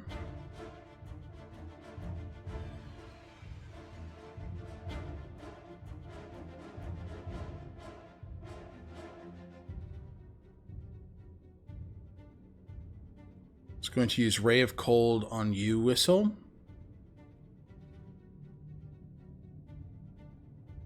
And this is a ranged spell attack. Okay. I rolled a natural 1, so that misses. It does not hit. Okay. Next up is Whistle. What's your retort? Whistle's retort is going to be to dodge the ray of cold and pop back up and attack the one dude between myself and Abel. Okay, go ahead and make the attack.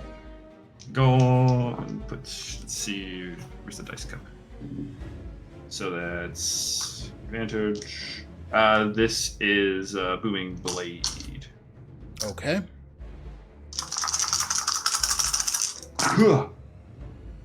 Okay, 18 plus 8 for 26. Hits. Cool. That's going to be 3 plus 5. Okay, the Dimension Infusion, so 3 force damage, 5 thunder damage, 21 slashing damage. How do you want to do this? Abel's holding him? Yep. Okay. Whistle is just going to, while Abel's kind of holding the guy, Whistle is just going to crash the halberd down onto like the shoulder, and then just kind of press in and just take the top of the guy off. Perfect. Just kind of cut through the armor.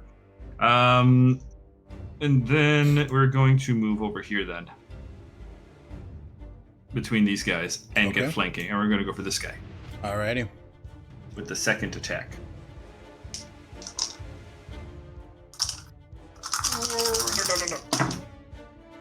Wow. Both d20s rolled the same 5. Plus 8. So 12? 13? Misses, unfortunately. 13 to hit him, yeah. Then bonus action is going to be, since I did get the kill, I'm going to attack. Okay. Greater Weapon Master. 19 on the dice. That's a crit for the Wind Wraith. Go ahead and roll crit. Okay, let's see then. That's going to be 4 plus 6 for 10. Plus another 10, so that's 20 there. And then 20 plus 8, 28, plus 6 for 34. Plus 19 for 53. How do you want to do this? The first attack that missed, that was a feint, actually. Right, so Whistle's gonna kind of step forward and kind of do a flourish with the hands, causing the Ebonite Knight to kind of look up as the blade kind of like bounces off the side of him, and he kind of turns the corner, and in that same flourish, he kind of swings around the backside and hits him in the back. Very cool. Nice. All right. That will be the turn. Oh, the flanking guy. Oh, okay. Other dude. There we go. That's that. That's Alrighty. turn. Cool. Eb and I are up. This one is going to... We're going to have a flank off here. This one is going to try and halt the twink. This one is going to attempt to harry the cleric. Whistle. Even with advantage, your AC's what, 23? 23. Yeah. Top guy misses. Bottom guy is focusing the barbarian. That hits. And then that hits. You see as the Ebonite with their mace just sort of bashes into this small dwarven femme-presenting individual, as they just laugh in the face of this damage, just like taking it, just, oh, you're making me hungry. Just like taking it, not even giving a shit. And you can see like the wounds are happening. She just doesn't care. Yeah. Barbarians. The one behind her, that's a miss. How the fuck did you miss? As is that one. Okay.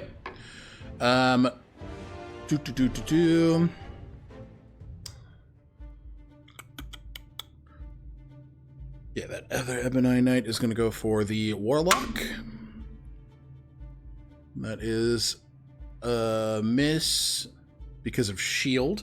You see as this like feathered barrier just sort of surrounds the Warlock as they just, absolutely not. No thank you. Please leave me the fuck alone. And that one misses and they're like, haha. The Cleric... that's a... Oh no, that's a natural one. That misses. As the Ebonite goes in on the first strike, you see as she pushes up a spear, catching and sort of pushing it off to the side. The second attack is a... That one will hit.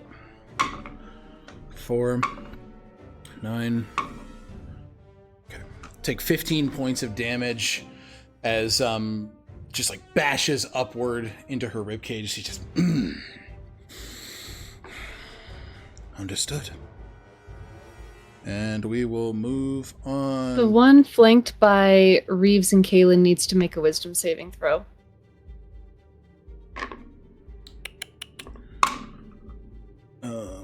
6. That fails. It's going to take 22 radiant damage. How does this look? Echinacea's spirit guardian, that is Aedwulf, still back to back with them. Aedwulf sees that Kaylin and Echinacea are having this tender moment and sees, I think, the knight coming in to harry Kaylin and just bats the man into oblivion, the helm flying off of the incorporeal head. If I can add some flavor, if that's okay. Please do. Take a lute from their side as the blade slides between the strings, whip it, and use the blunt end of the instrument just to knock the helmet clean off. Home run! You two keep being precious. I'll do my thing. Thank you! And Yep. Echinacea will grab Kaylin and kiss him. Understood. All right. All right. Do. Eb and I are down. NPCs are up. As you kiss Kaylin, he is going to dump his rejuvenated lay on hands pool completely into you. You're going to get Echinacea, you're going to heal 20 points.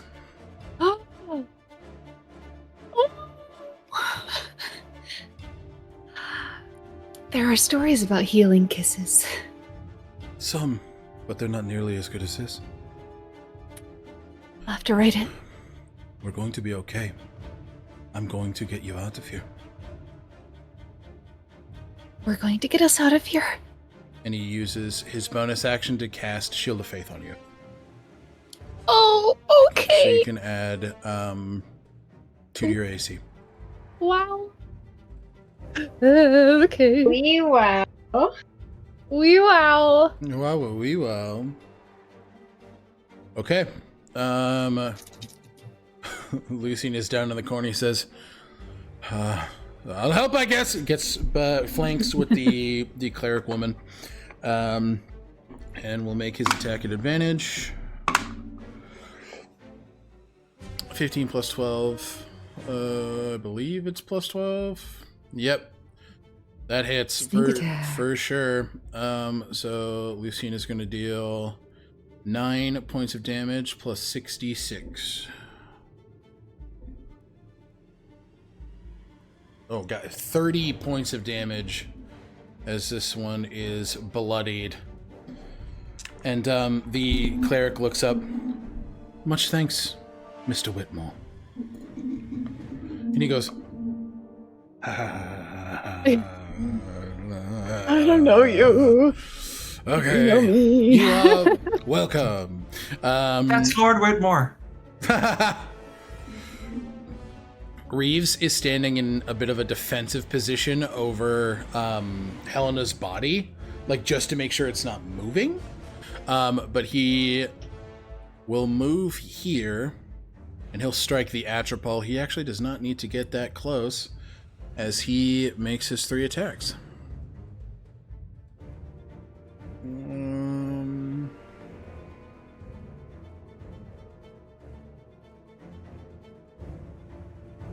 Oh, that is a natural 20 for a 31 on Reeves. Fuck him up. A 19 which hits, and a 28 which hits. The first crit is a 19.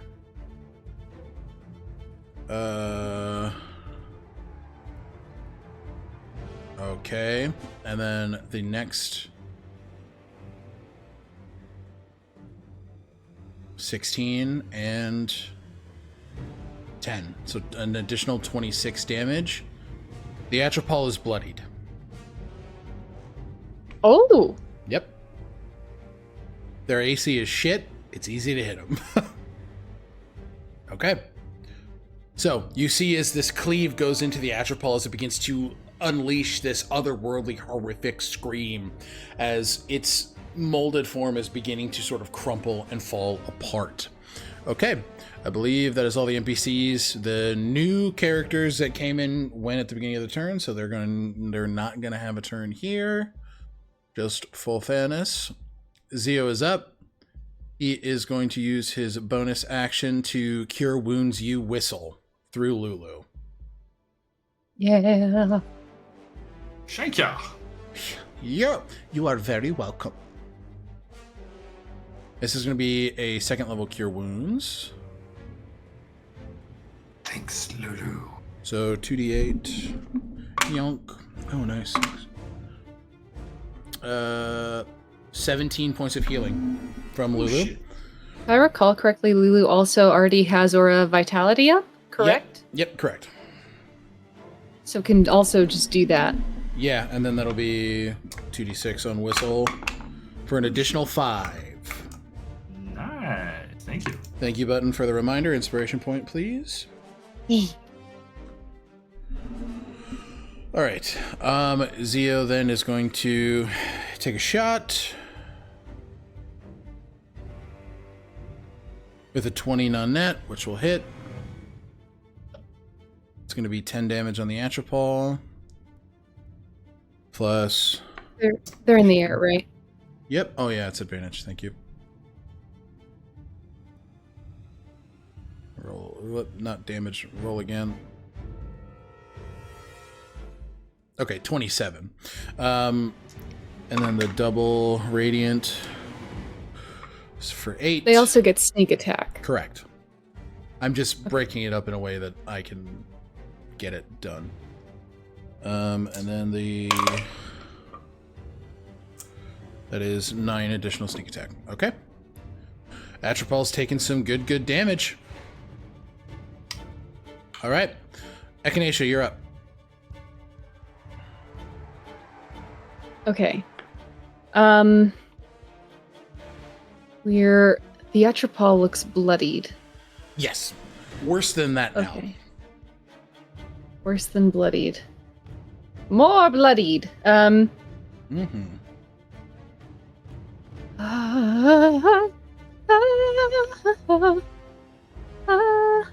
Okay.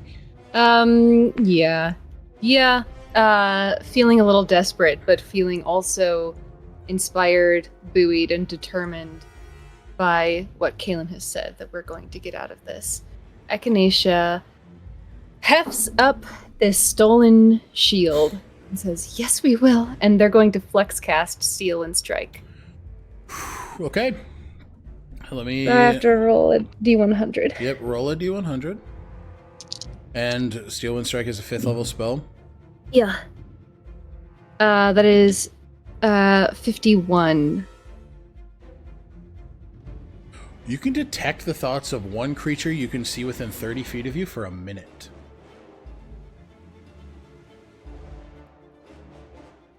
One? You can detect the thoughts of one creature you can see within 30 feet of you for a minute. Oh. Within 30 feet of me? Yep. That is not psychic damage, which is sick. Which is great. Man, okay. I'm gonna leave it up to the dice. Okay. 1 through 10, it's gonna be Helena Mourn. Okay. 11 through 20, it's gonna be the Atropol. 12, Atropol. Atropol. There is this immediate... No. He would make me a god. What I was born to be. This cannot. I will escape with her. Let the dreaded beast come. That's the thought. There's a dreaded beast coming! And Echinacea slams the point of the shield into this entity. No! Oh god, I don't know. 23? Hits. Its AC is 7. What? It's, Okay. It's incredibly balanced. AC of 7. That is going to be 26. Yep. Yeah. And then they're going to zip. Should move them on the board, yeah. Oh, I needed to make me a wisdom saving throw. Yep, that's what I was waiting for. Natural 1. I'm rolling a lot of those. It does get advantage. Let me roll one more time. Nah, 2. Fuck you, dude. I rolled trash on this. So 8, and you said it's vulnerable to radiant? It is vulnerable to radiant damage. So 16 radiant. Do you have inspiration point that you'd want to reroll the I can do that. I forgot. You can do that. Yeah. I want to do that. Okay, go ahead. Oh my god. Barely better. That's 11, so 22 radiant damage. You see as this creature is nearly, its arm falls slack. These large chunks of shadow that make up its form are beginning to crumble. It is on death's door.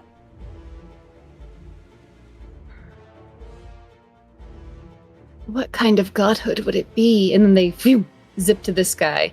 I need wisdom. Yep. Yeah. I'm just rolling for all of them. 6. So go ahead and tear them apart. Okay. First things first. The failed wisdom on the spirit guardians is going to be continual trash.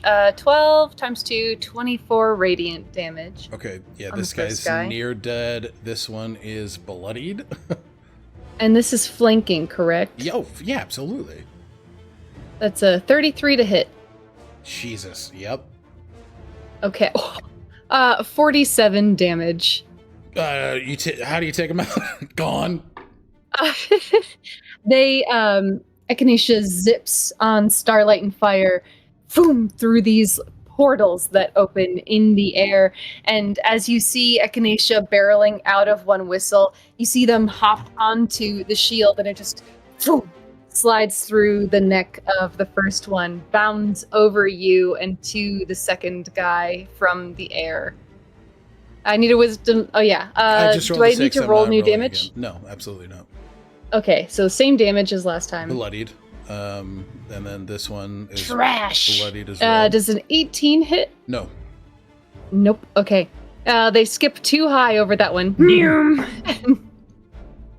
Pop onto this one will have to make a save. You hear the warlock. Jesus Christ, whoever that is. Who's that? I don't know. Natural 1. Okay. He'll take 16 times 2, 32 radiant damage. Jesus. Okay, not bloodied on this one, but near there. This one's looking rough. Okay, I'm on this one. That's what I'm saying. But he is in the aura, so. Oh, I understand. Yeah. On the fellow that I'm attacking, does a 21 hit? Yes. Okay. That's 40 damage on him. And what was that? 1, 2, gone. 3, 4. So last one, 5. Pop there. He already made his save. You get flanking here with this individual. He's considered an ally. Okay, awesome. Thank you. You are welcome. You're fucking scary. Oh, you're a hero. Does a 21 hit? Yes. 41 damage. Yeah, bloodied now for fucking sure. And as they zip through this portal of fire and stars, they sink the shield into between his cuirass and open space, and they just wrench outward. Very nice. Okay. I have a bonus action I'd like to use. I just don't know what I will do with it. I will, with this bonus action, use who's out of the aura. Whistle, you're looking fucked up? With no, the is heals Lucian? from Zio Whistle's great. Yeah, with the heals from Zio/Lulu, Whistle's looking pretty good. Lucian's at 78. He has potions. He's okay. Okay. Echinacea is going to look at Reeves and say, "Get out of there! And they're going to send a Weave's Mend, but not pop it. Yeah, so So it's just there will floating. just be stars orbiting his head, waiting for him to get out of that radius. Okay. And then I have summons. I'm so sorry. Stop apologizing for taking your turn. The summon will flank with the newcomer dwarf, and they will attempt to beak attack this Is your fella. pretty bird. Thank you. I think so too. Wow. Does a 19 hit? Mm-mm. Okay. Beak attack fails. That might do. 17 plus 6 is math. 23? Does a 23 hit? Reaction parry. It's not going to hit here. You're a bitch. Okay. AC is now 24. Just for reference. Well, I rolled 2 nat ones, so my showbird yet again does the show jack phoenix just all. goes, ah! Okay. And you got Aid Aidwolf. Wolf. Yeah. Right. You know what? Yeah. Yeah.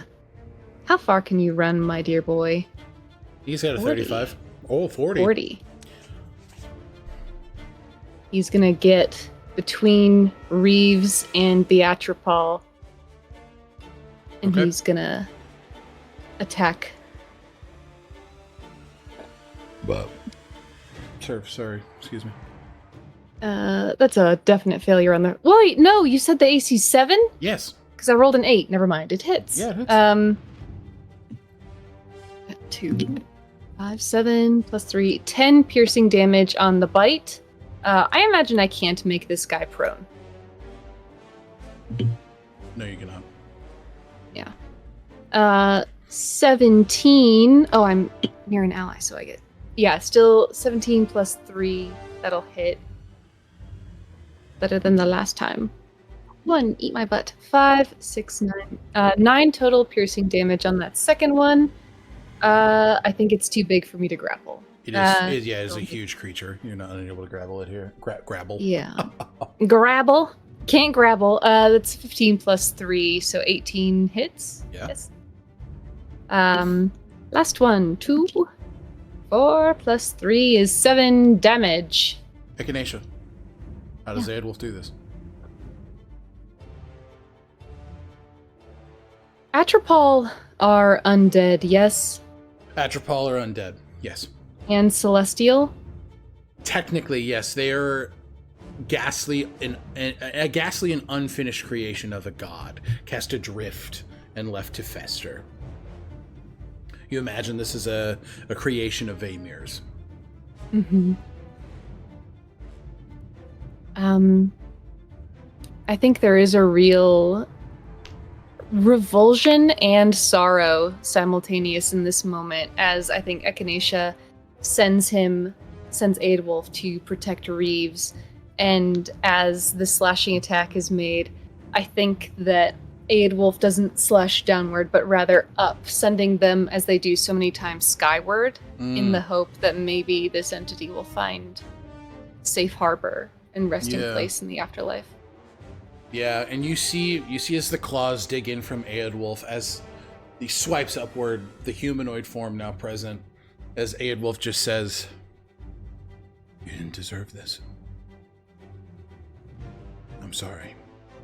And with that thought, you're psychically linked to the Atropol right now, Echinacea, and you just hear, "What was I made for?" As it just crumples, and the Atropol is dead. And Echinacea, as that link severs,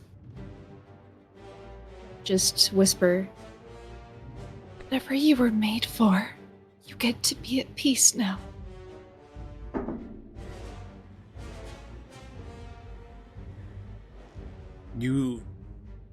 The message is received, but there's not enough time lingering on a plane that they already do not exist within for them to respond. But you've been heard.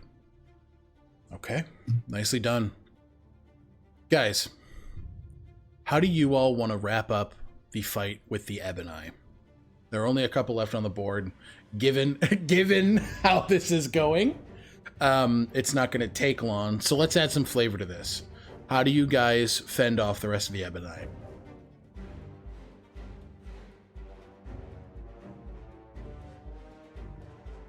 I'm doing keep away, so I'm not sure how much I can really flavor that.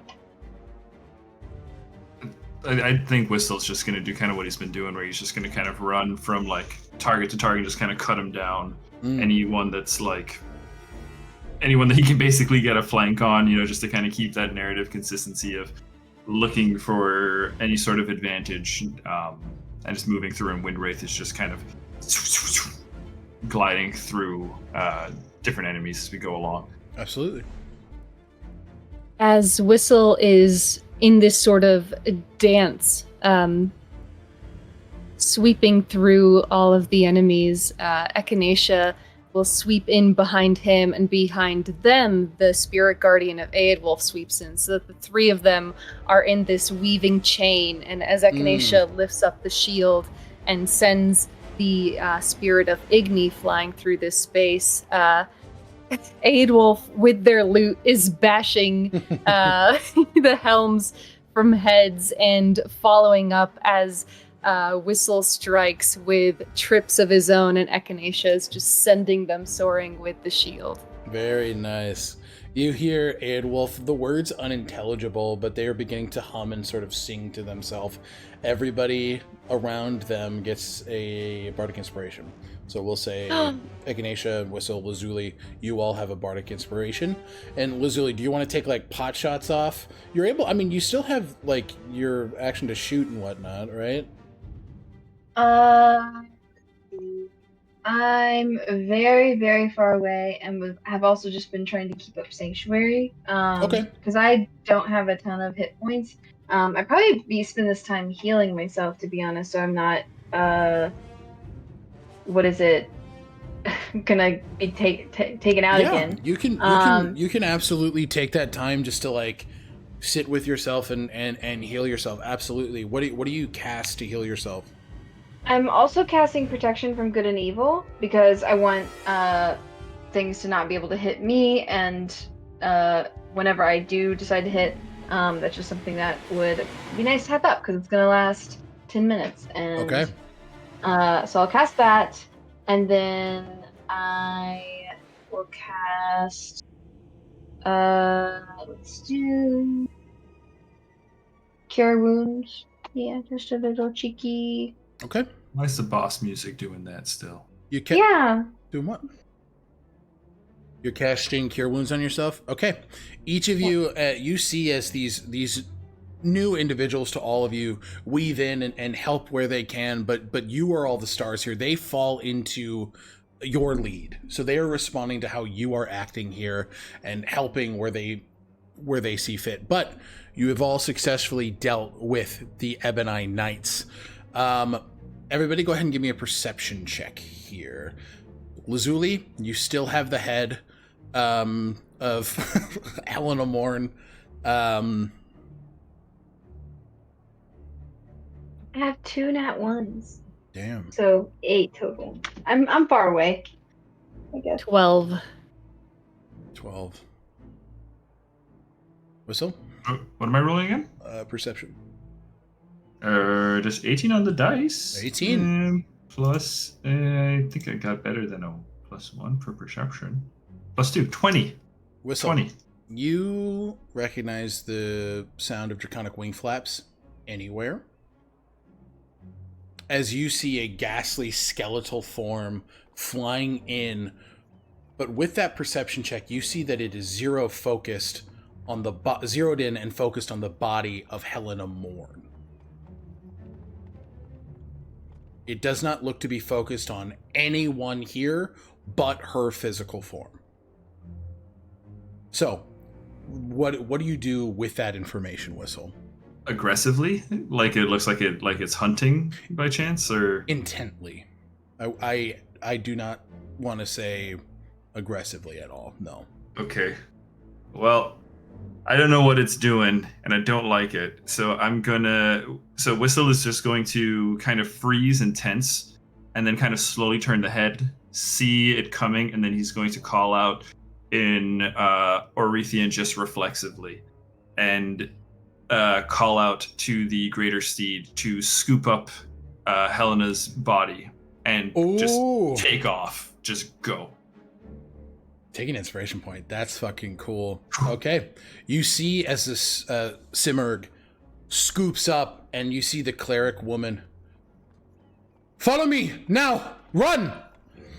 As now that the target has been taken, this has become a chase. Oh. So, we're not going to follow initiative here. We're just going to do checks. Each of you, how are you moving and how are you aiding the speed of your group? And are you following this cleric's word, or are you forging your own path? Two things. Alec, I'm also really sorry. I just realized I'm still exhausted, so that perception check should have been disadvantaged. We'll let it stand. It's fine. Okay. We already rolled with it happening. I should have caught that. You're fine. I just looked up at my sheet and I was like, wait a second. Okay. You're all good. No. Hold up a minute. It's my fault too, so you're all good. With that call out, are we able to see the dragon? 100%, yes. And are we able to see that it's chasing the Simurg with the body? Yes. I have an idea. I have an idea. Let's go for it.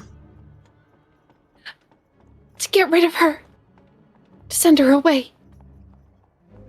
Do it. What do we do? What do we do? Kaylin's like intense. Like, yeah, no, that sounds good. That sounds smart. Echinacea casts banishment. Hello.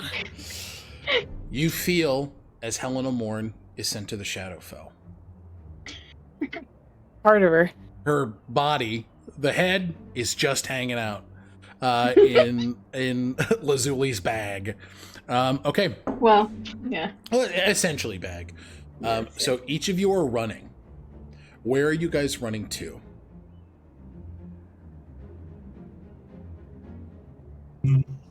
Where is the dragon?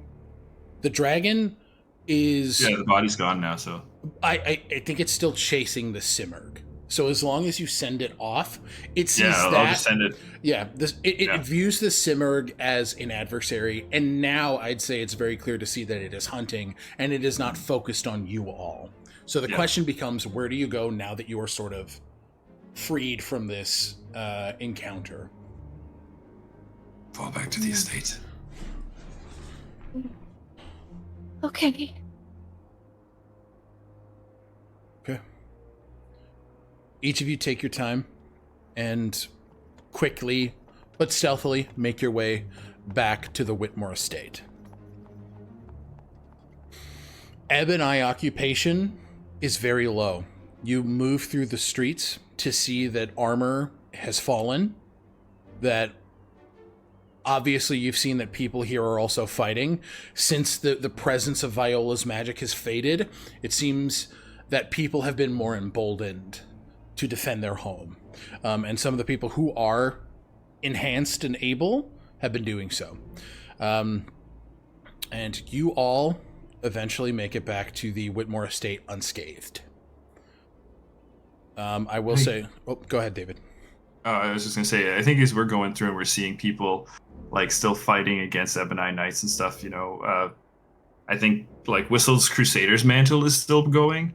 So Whistle's going to just kind of, as we're moving through, just pick out like every townsperson we see as an ally. So they're also dealing radiant damage to the Ebonite Knights as we go through.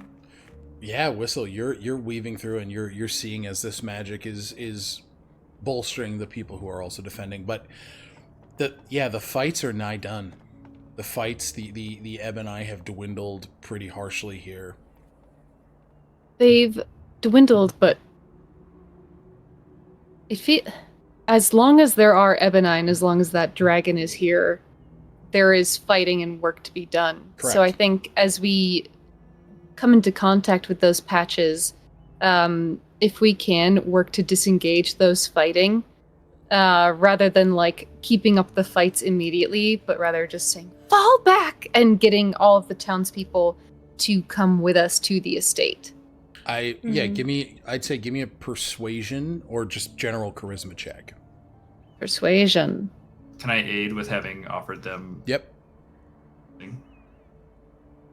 25. 25. You see as people, you all look quite fantastical. You look as if you know what you're talking about, and you're all, like, moving, and Echinacea specifically having been the one making the check, like, you're speaking with a lot of confidence, and, like, you're speaking like a leader. So these people are just heeding the word, and you, after the course of about, the 5-10 minutes moving from Sun Parsley Market to the Whitmore Estate, you have a group of about 30 people behind you, funneling in as well. Okay. Yeah. All right. We need to set up triage, and you three, they'll point at the 3 who joined us in the fight. Can you tell us what's happening, perhaps? And Echinacea will set about non-magically healing as a conversation takes place. Okay. Yeah, and you guys are all within the Whitmore Estate. The cleric individual, she kind of moves forward and... Yes, well, first of all, hello. It is, I'd say a pleasure, but the circumstances are dire. I am Shali. I'm a cleric of Landeth, and I felt the presence of a dark entity. I knew Iothalor had darkness covering it, but I believe the Atropol was my quarry, so I moved forward to try and uproot it with my allies here. This is Willow, and that is Shauna. The blue-skinned elven individual sort of waves. Yes, Willow here. Hello. Willow, they, them pronouns. Shali, she, her pronouns. And Shauna, she, her, bad bitch pronouns. Thank you for your aid. How do you spell Willow? Wyllleaux. Monster. Got it. Of course. You're so welcome. First try. I received a message from my deity that there was darkness abound, and I am in service to Landeth, and I must root out undeath and darkness like this when I am told. So we made our way through the southern entrance of the city and have met much opposition through the Ebony. It seemed that there was much more here than we anticipated, but we've made do. We appreciate your assistance. You know Lord Whitmore? I used to live in Iothalor.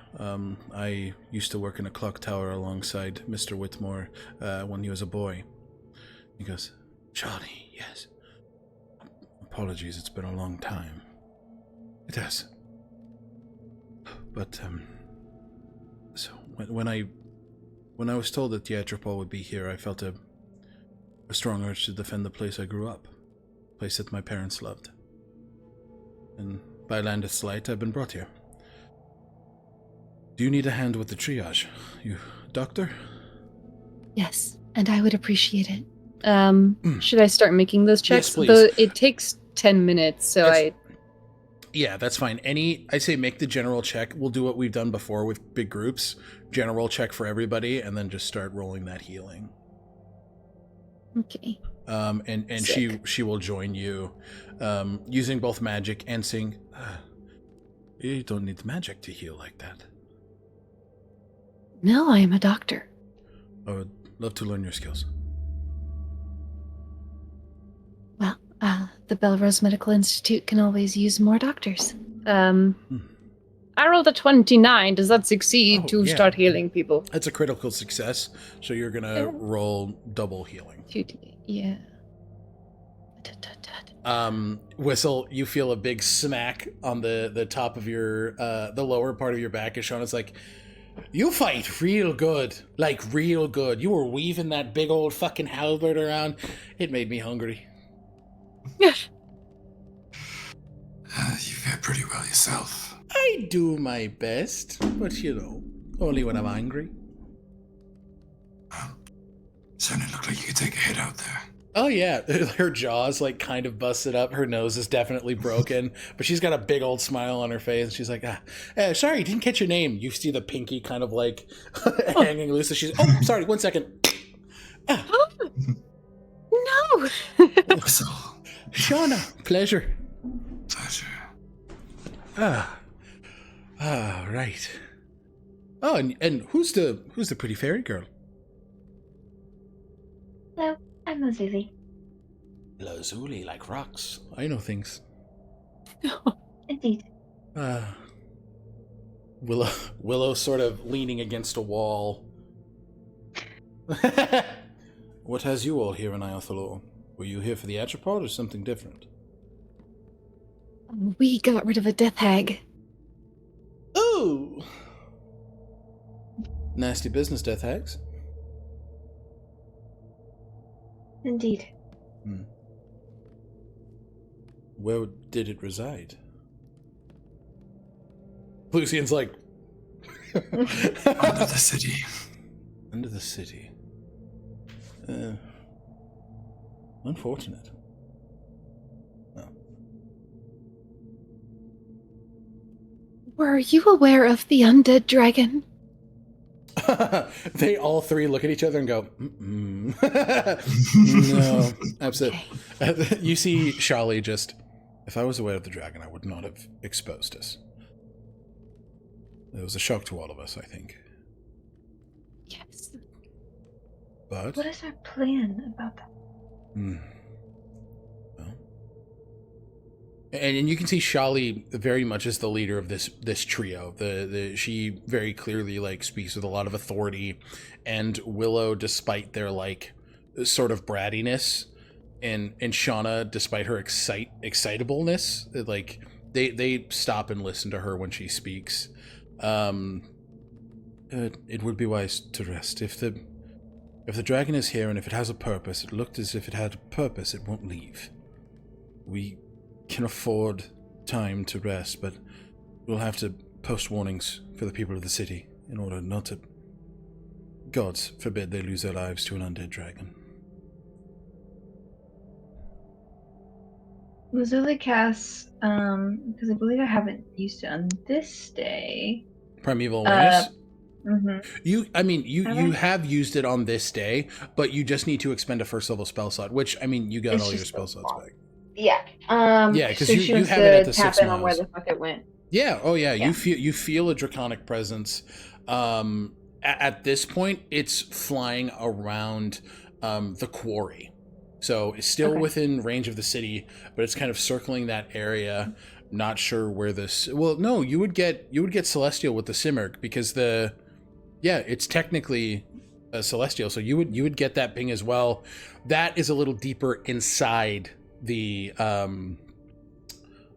cave system, the quarry. The dragon is too big to enter.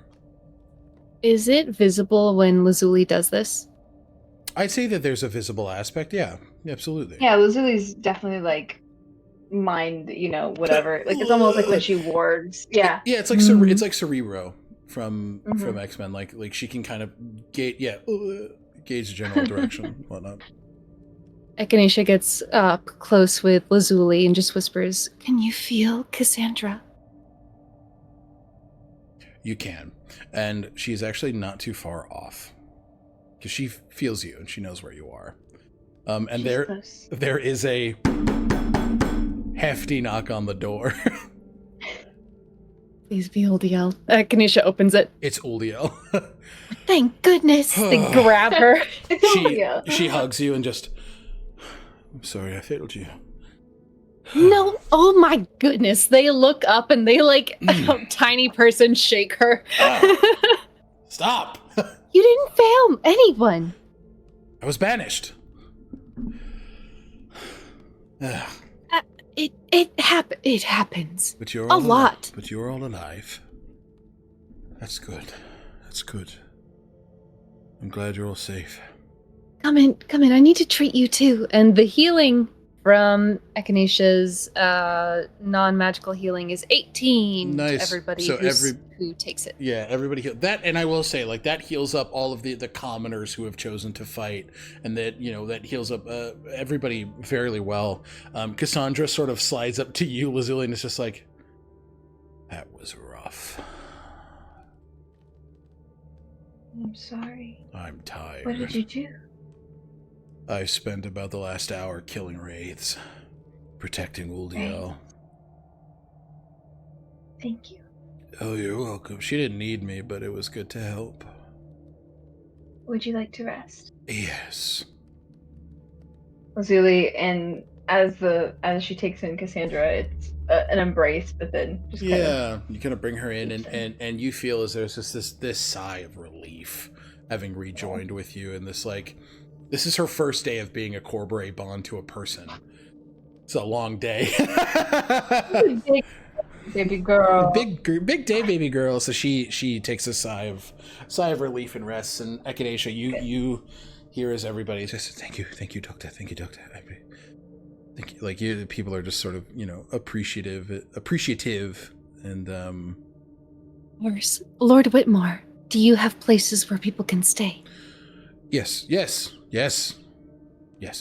Please follow me. And he begins to walk people upstairs, and you guys know that there's the array of guest rooms that are upstairs. He opens up his room. He opens up Lizzie's room, and he says, please, this is your home until our home is cleared. Rest here. You are safe. So Lucien is busy settling people into their rooms. Reeves is kind of sitting very conflicted, obviously. And you see as after a moment he turns the soldier back on. Well, we have a piece of Helen and Mourn, which is an advantage as much as it is a disadvantage. It being in a different plane of existence for the time being is wise, but we need to make sure it stays somewhere like that.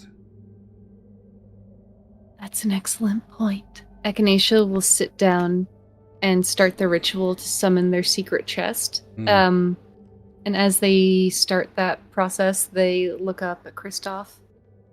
And the old memories, the cleric who knew him in the times before, emerges. I think I understand what was done to you. I'd love to hear it. I cleaved Helena Mourn's head from her neck, and she did not die. If she had died, you would be able to move on.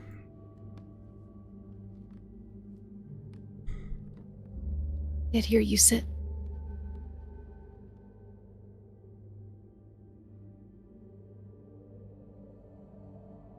A good dog on a leash. A weapon to be unsheathed when Vaymir deems it necessary. He would never free you.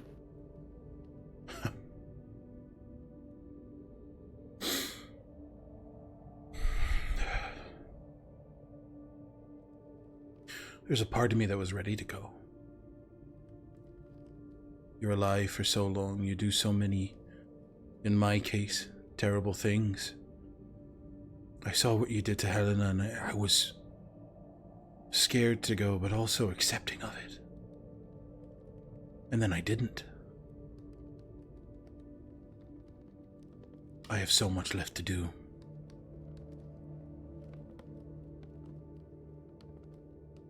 If I could restore you to life, someday soon, would you want it if you did not look like yourself? He smiles. God, would I be as handsome as I am now? I don't know. It's a real danger. A good thing I got a great personality. It's true, just as handsome as the outside. Mm-hmm. I ask in seriousness. I know. And I say yes in seriousness. my brother's will. The things he wanted for this world, the thing that your friend, our friend, wanted, deserve to happen, deserve to be reality. This world, it's been dark for long enough. And I'm sick of dwelling in darkness.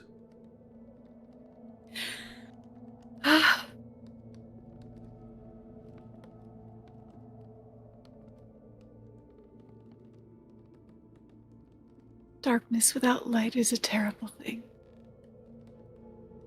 Grabs your hand. I can't believe he's gone. Neither can I.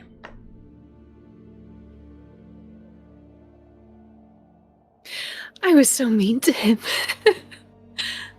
I enjoyed tormenting him. He was so stiff. So did I. Because he was so stiff. There was a part of him that liked it too. Very small part, but it existed. And the cleric and the wizard merge in this moment as they both love Sir, but for very different reasons. And so, holding the hands of Christoph Reeves, his best friend, they continue to stitch together as they feel the same mourning. Yeah. They experience the same sorrow, and in that, Echinacea becomes a little more reunited within their head. But it is not a joyous moment. No. You can see that same mourning on Christoph's face. It's hard, right? You're able to express, I can't believe he's gone, but in moments of true mourning, what else is there to say? There is... You first, Jinx. please. There is a presence in absence. Exactly. When something is gone, it makes it all the clearer what was once there. You understand through the lack of something what you had, and it is an immensity that I think Echinacea buckles in front of, and they accept that buckling, and they allow themselves to cry. Reeves wraps an arm around you and pulls you into him. You haven't cast a spell, but there is warmth here.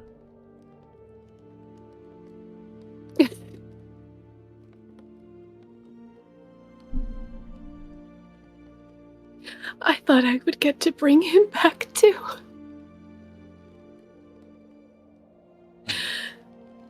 I used to think I could do anything.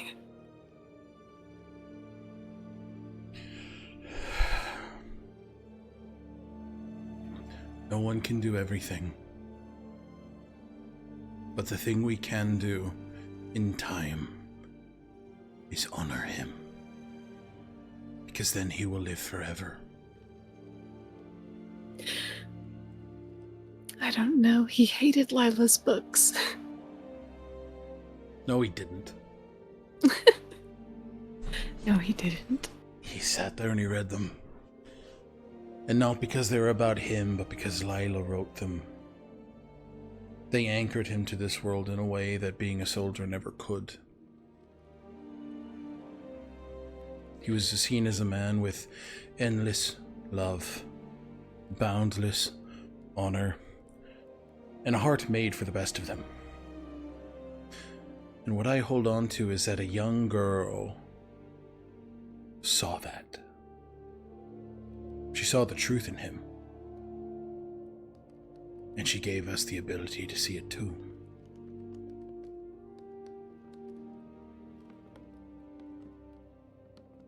With the practiced hand of someone so much more familiar than at the start of this story Echinacea could ever imagine themselves being, they pull Christoph's flask from where they know it to be. They unscrew the top. To the best of them. They drink and hand it to him. To Declanalka. Drinks, and the two of you sort of fall into each other, into this mourning, and spend that time grieving.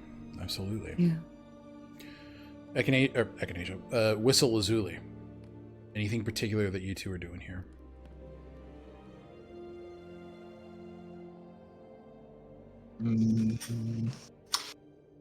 I think as long as the dragon is out there and there are still people out there, I actually don't know if Whistle's going to spend a whole ton of time here at the estate after initially coming back.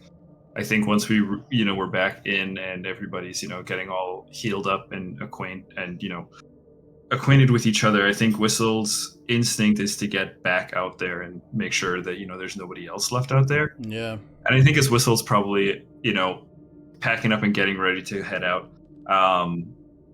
he'll stop outside the room and just kind of like unintentionally start to overhear Echinacea and Kristoff.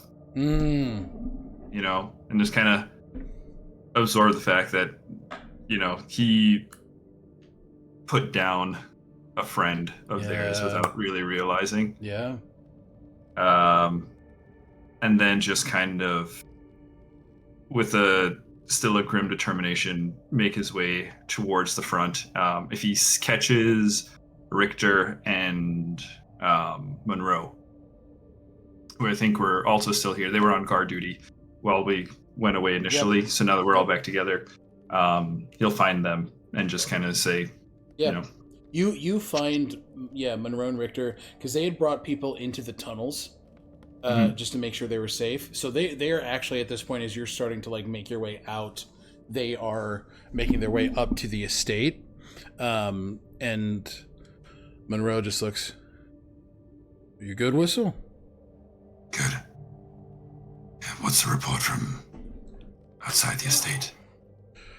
Things are dire. The things are always dire. They were less dire than they were when we got here, that's for sure, but people are fending off Ebony. People are getting out of their homes, and, well, they're inexperienced. It's not good. Sounds like people who could use people. It's like people who could use a hell of a lot of firepower. He looks at his waist. Whistle kind of, the prelude just kind of spins on the back. And Whistle will point out towards the direction that, because Whistle knows where the mount is, or the Greater Steed is, and say, "The dragon's that way." Dragon? I'll fill you in. Are you good to head back out into the field? You see as Monroe kind of takes on that soldier's posture, just, "Yes, sir, but where's the rest of the crew?" They're inside. We found others.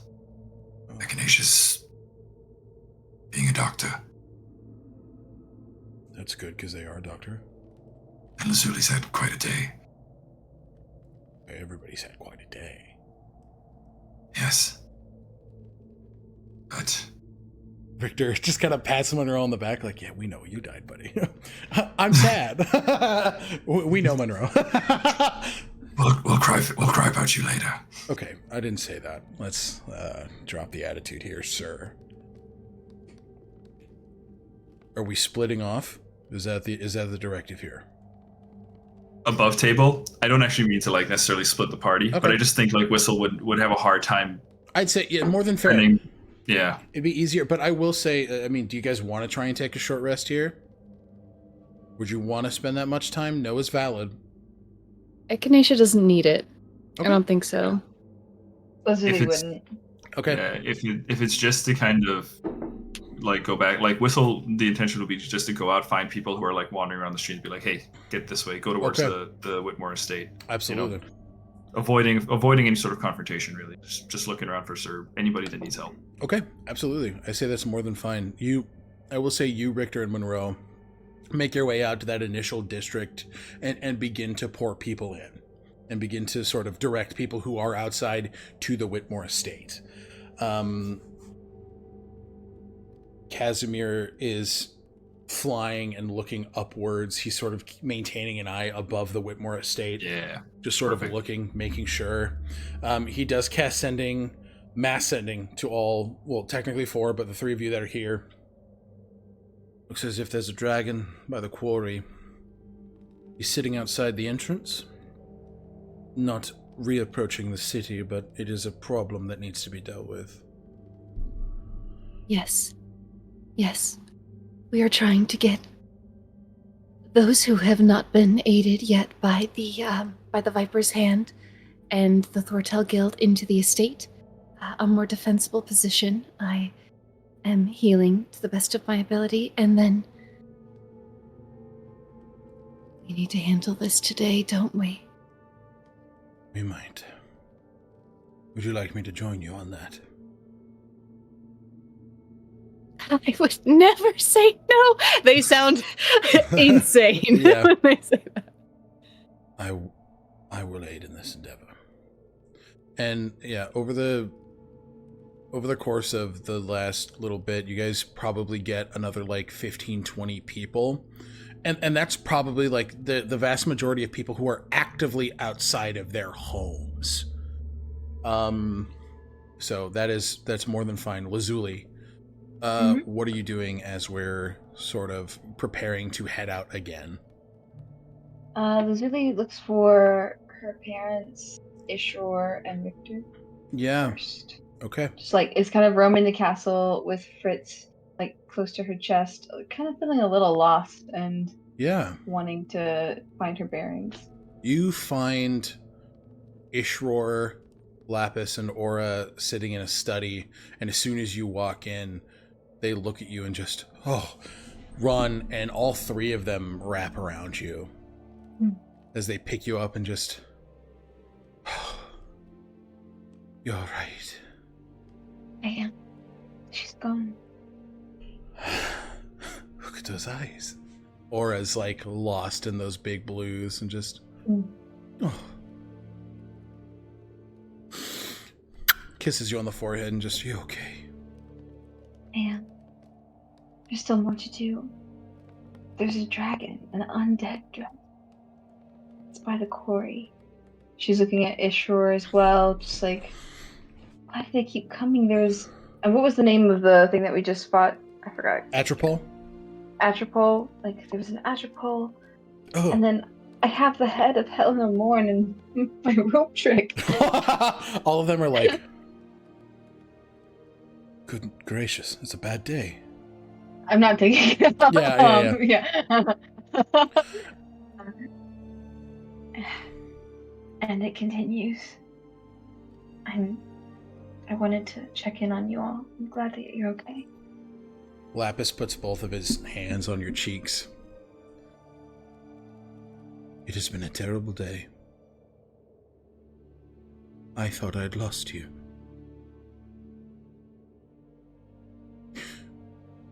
I have had many bad days since I've been here.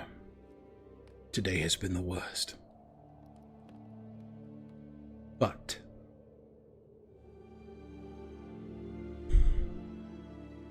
our hearts are being steeled by this experience. We are becoming stronger.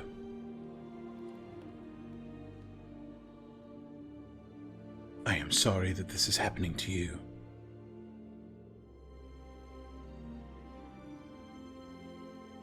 You are free of her. That is a good thing. Yes. I feel better. I feel strong. I am joining you on the field. Thank you. As many bad things can come as they like. I will shield you.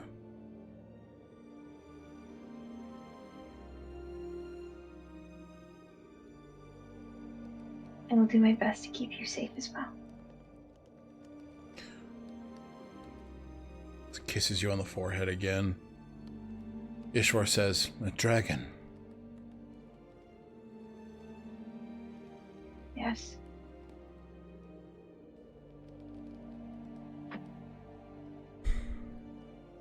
Do you know it? No?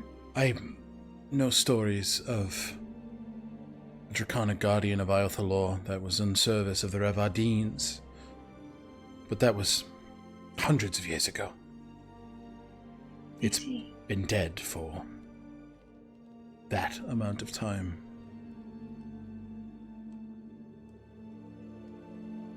Is a dragon guardian the same as the type of dragon that you are? Was it a person? It was. It was. Dragons are complex beings. Some see us as the monsters in their storybooks, and some do not see the fact that we are sentient and sapient creatures.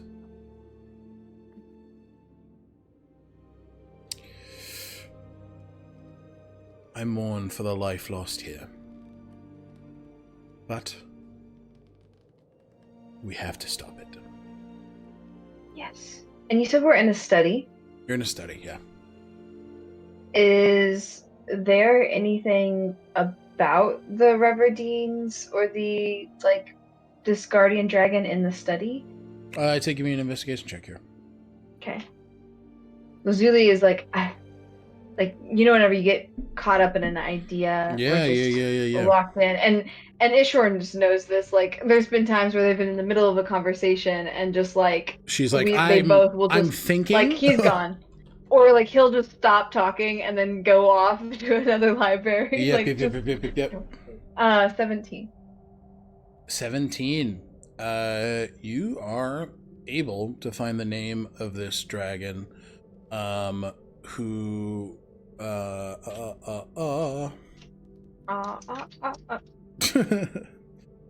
the title they went by was the Everwatch.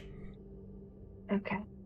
But their proper name, was Ithous. Ithaus. Ithous. Okay. And it was at the time of its death was an adult red dragon. Right.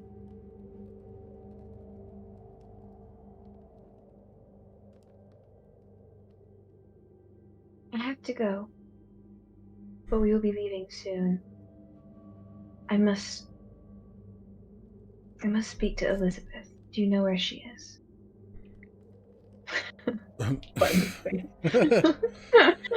Elizabeth, you see Aura go,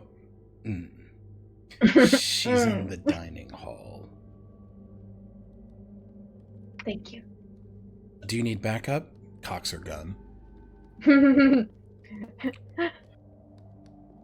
I don't think I will. Thank you, though.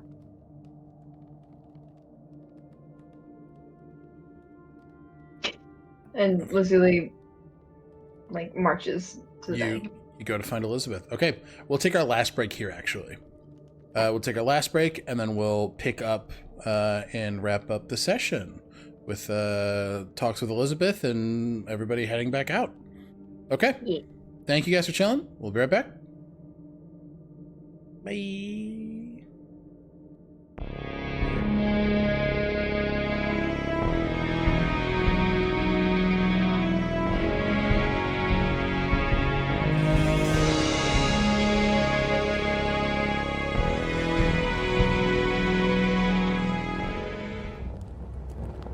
Echinacea came to consciousness kneeling before Magus Arcanum agents in the smoldering Kaelkirk streets. No memories remained in their skull, except one, their hand ripping the heart out of the Arcanum agent Valor.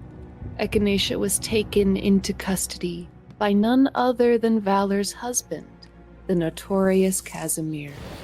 After a month in solitary confinement, Casimir's intrusion into Echinacea's mind revealed that the false memory of killing Valor was planted by the Winter Court Fey Queen Coliata. Casimir uncovered a true memory hidden beneath the false one the night Echinacea met their husband, Lorien Belnades Larethian. Despite discovering Echinacea's innocence, the Arcanum refused to release them, keeping them locked in Casimir's tower. Until the day the Oracle of Aldengate revealed that Lorien did battle against Koliada upon the site of a Shadowfell rift over half a century ago. There, Lorien was defeated by the looming shadow, Eadwulf. Eadwulf, an undead corruptor Corberay controlled by the Winter Fae Queen, consumed Lorien and turned him into the Vildraven, a monster sworn to hunt the line of Lorethian to extinction. The Oracle mercifully freed Echinacea after the revelation. Upon leaving the warded halls of the Arcanum, Echinacea learned that they are a fate touched of Minri, goddess of magic.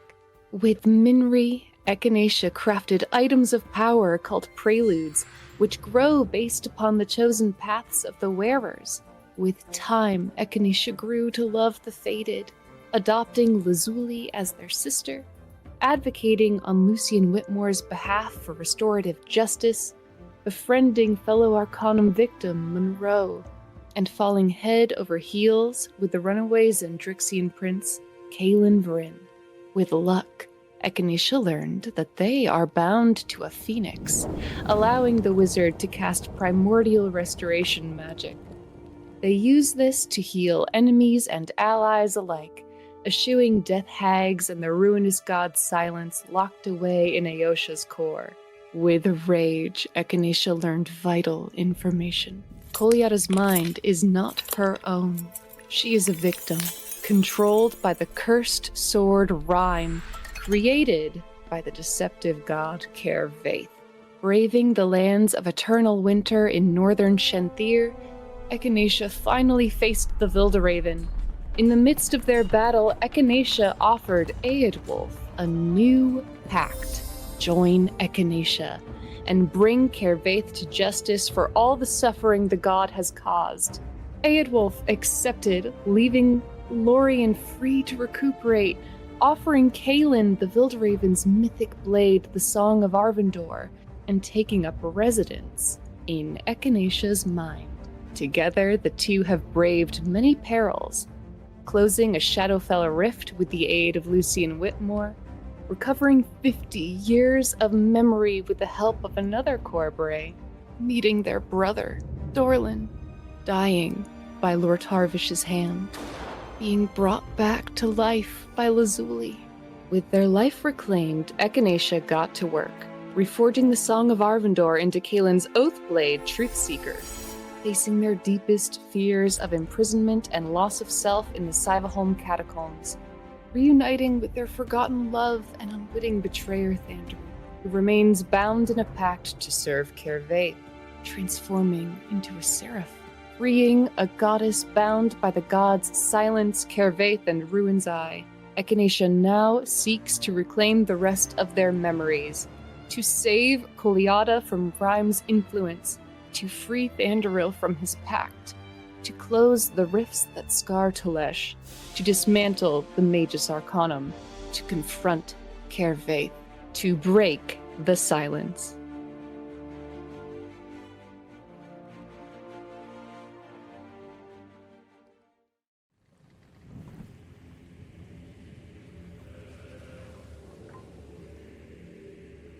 Whistle, the Hobgoblin fighter, was born and raised among the Iron Legionnaires to be a soldier, a tool for conquest. A veteran of numerous campaigns against the Scorched Isles, Whistle earned the recognition of the draconic captain Isradon of the Alaric, a mighty Titan-class ship. Steadily climbing the ranks of the Alaric's crew and garnering a reputation for efficiency, Whistle was eventually charged to lead a covert mission. He was tasked with leading a team to steal a Divanthyr tome from the famous Larwith Academy in Drukamesh. His life changed when on a mission, he was compromised by the only thing his grooming amongst the Legionnaires could never prepare him for. He fell in love. Whistle's budding affections for Nikolai, a Divanthyr scholar at the Academy, blossomed into a romance that threatened his entire mission. Everything came to a head when Nikolai attempted to stop Whistle's team as they secured the Divanthier tome. Nikolai was shot by Whistle's ally, Lord Tarvish, and as he died in Whistle's arms, something miraculous happened. Nikolai's soul was imbued into a Divanthier dagger that the two men had bonded over during their brief time together. Since then, Whistle has abandoned his Iron Legionnaire objectives and his team from the Alaric mission. Tricking Lord Tarvish into believing he had the Divanthier tome, Whistle sent his crew back to the Alaric. Now isolated from his former crew, he has dedicated himself to discovering a means of restoring Nikolai. After encountering the Fated and witnessing their crusade against the great evils that threaten the world, Whistle has found allies to aid him on the path to redemption and acceptance. It was not long before Whistle learned that he is the subject of a Divanthier prophecy, a leader destined to unite the Ally-born and save his love in the process. Unfortunately, the trick Whistle played on his Legionnaire crewmates only bought him so much time. After a failed attempt to retrieve the book by Viper's Hand mercenaries, Whistle's Alaric crewmates took matters into their own hands and attacked members of his new party. Whistle arrived in time to watch Lord Tarvish kill Echinacea. Falling back on his Legionnaire training, Whistle cleaved the gunman in twain without a word. Navigating the strife caused by using Nikolai to kill, Whistle set about seeking redemption. Having been crafted a prelude by Echinacea, seeking training from the Golden Dragon Helgon the Gildenfire and the Winter Court Knight Uldiel, Whistle found himself taking steps down the path of the Protector. In doing so, Whistle promised Zio that he will take the burden of killing upon himself should the need arise. Whistle's role as a protector found him ensnared in a deal with Isradon to claim a new lair on his captain's behalf. In an act of desperation, Whistle offered Isradon the abandoned keep Sivahome, the meeting place of the forces of the Eclipse of the Three, the vile gods Kervaith, Ruin's Eye, and the Silence known as Vaemir. In the Sivahome catacombs, Whistle the Protector came face to face with Whistle the Legionnaire. Suffering under the weight of his past, Whistle was forced to relive the choices that made him into a killer, until finally coming face to face with a cruel vision of his father.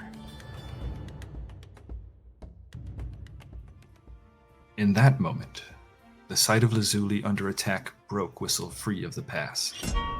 The Protector persevered, buoyed by the faith of his party and his love for Nikolai. Now, Whistle has abandoned his Iron Legionnaires and thus earned the ire of his former draconic master.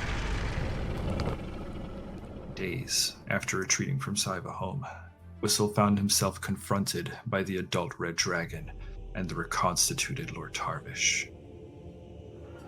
Battle quickly ensued, during which Whistle was felled by Lord Tarvish's hand. In death, Whistle found himself face to face with an endless field of weapons and a godly entity, an icon known as the Maiden of Blades. She affirmed that Whistle is a protector. When Lazuli came to bring Whistle back to life, he accepted, returning to lead his party through a harrowing escape from the dragon Isradon. Thus, Whistle's connection to the Iron Legionnaires was severed. For the first time in his life, Whistle is a free man.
Hello, everybody, and welcome back to Known Realms Tolesh.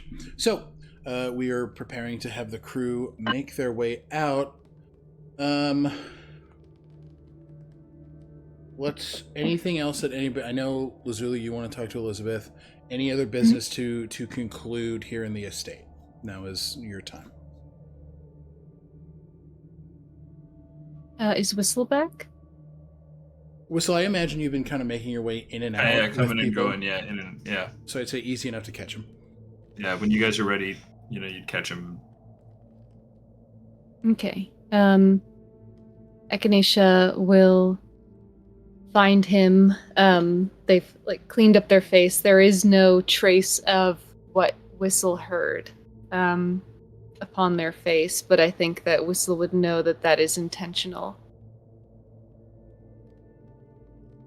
I was wondering if you were in the market for a new shield, and they will proffer this bloody shield at this point with the Igni heraldry, but you'll see what is unmistakably Nikolai's dagger in the front right corner. Whistle will take the shield from you, hold it. I like what you've done with it. I couldn't have done it without your leadership. Today you've been like a lifeline.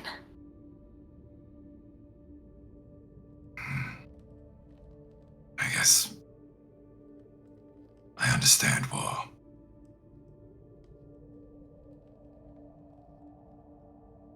I suppose to be a protector, you have to know what you're protecting people from.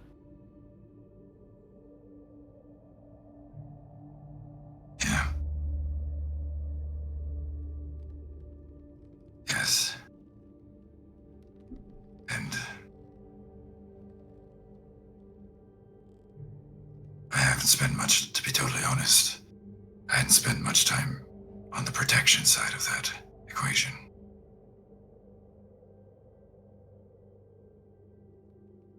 Well, for all your newness, you're doing an incredible job. I want you to know that. I want you to know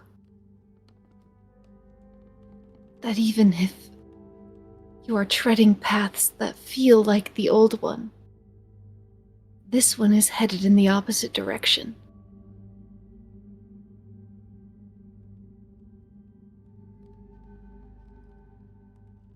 Yes. I appreciate that.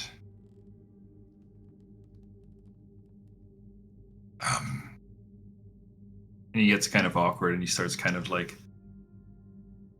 fingering the traces of the sigilry on the shield. I'm sorry about Sir Alcott. Echinacea's face falls for a moment.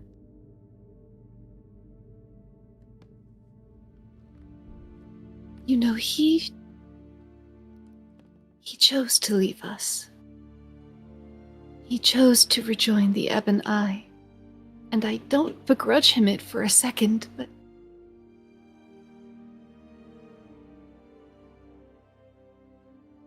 he walked a path that led some piece of him here. And you see that they grow confused as they cannot deny what their magic understood. That wasn't his body to bring back. That was just his armor.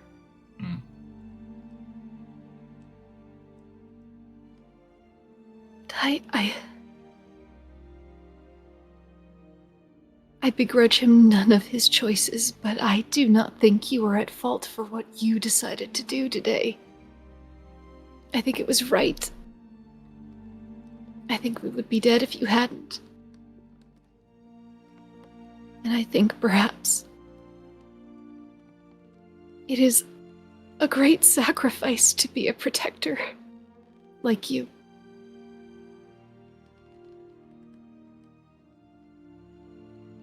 I would not offer you anything but thanks for that. I begrudge you nothing.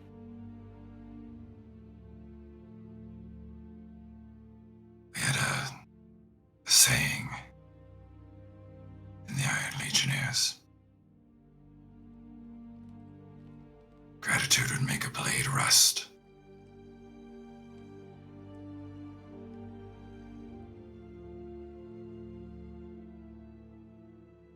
I'm not used to gratitude.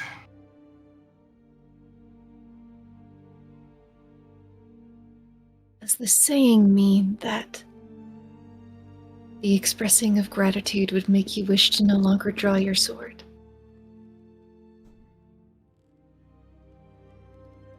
It means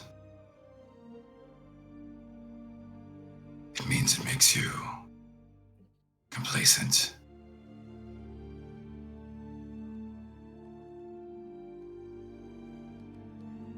Do you feel complacent? No.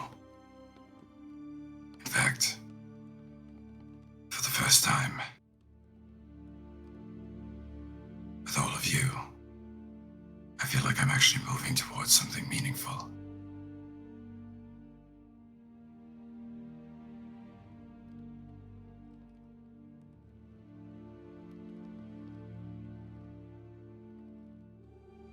A smile breaks across Echinacea's face despite everything. It's a little grand to find out that someone was wrong.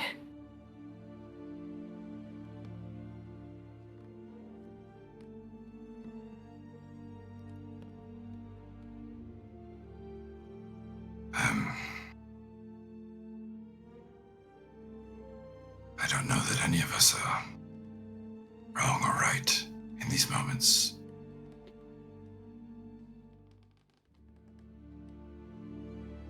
And perhaps let me sharpen my statement. It's delicious to know they were wrong about you. And if the love that we can share with you can light the way along your path, if gratitude does not rust your blade but sharpens it, then just know that you will keep mine in buckets.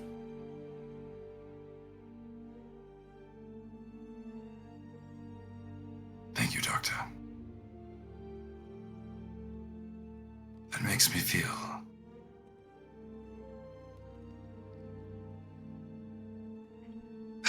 better about what we're doing today.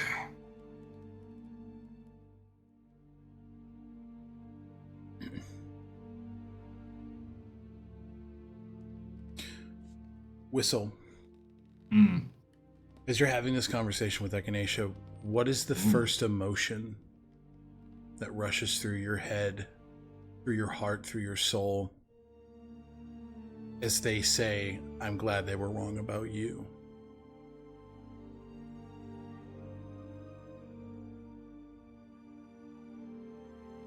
I still think it's confusion. Yeah. He's still having a hard time seeing himself, much more in the outside the sense of a tool. Yeah. Amongst the things that Echinacea said to him today, confirming that what happened today was right, that what we're doing is right. The identifying correctly of right or wrong is still something Whistle's not totally grasped yet. Yeah, absolutely. So I think, he's still confused, trying to understand what part of it was right. You linger on that confusion, and you feel the animated shield on your back begin to hum as the rings of your prelude begin to swirl in opposite directions around each other. For you, the person, your confusion is understandable, but there is something within you that knows what it means to protect. And even though you don't have the words for it now, you don't have the clearness of it, your soul-forged soul sees a way forward for you. The animated shield floats next to you and Echinacea as you hear the shield that they have crafted. Protector. Protector. As the two shields begin to meld. As the metals bond to this deep-seated leadership. Protector. The person that you are in the deepest depths of your soul, the one that you can't see quite yet, manifests. Your animated shield becomes this great tower shield with the iconography of Nikolai, of a phoenix, of dragons, of the fated. A reminder that you have protected, that you will continue to do so. And whether or not you know what is right or wrong right now, that knowledge will come. And it gently places itself back on your back.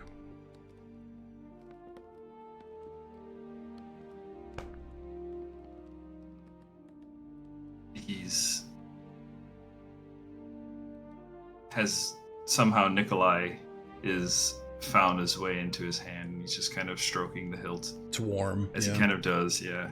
You know, just kind of absent-mindedly. And looks to you, Echinacea. And... Thank you. For what?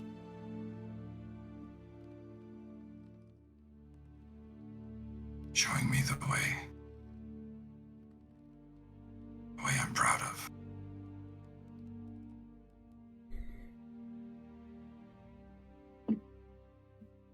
We walk this path together.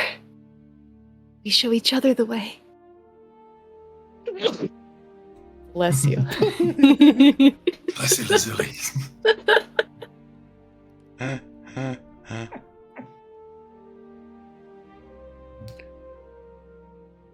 As like the last of, you know, refugees and stuff are finally in. Yeah.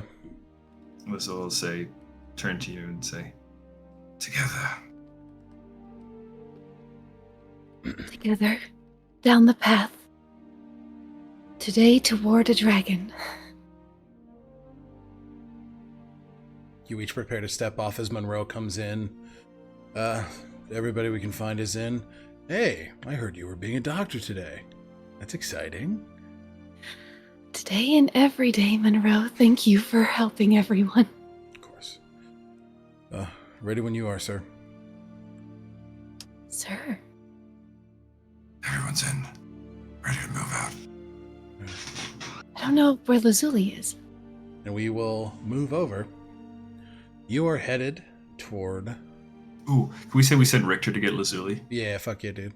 He's making his way up. But you are, Lazuli, headed toward the dining room, where you see Elizabeth sitting and drinking tea. Lazuli is walking quietly. She's not trying to be ultra sneaky, but she is wanting to perceive Elizabeth before she is Before she just is wants perceived. to see. Yeah. Give me an insight check, as well as a stealth check, please.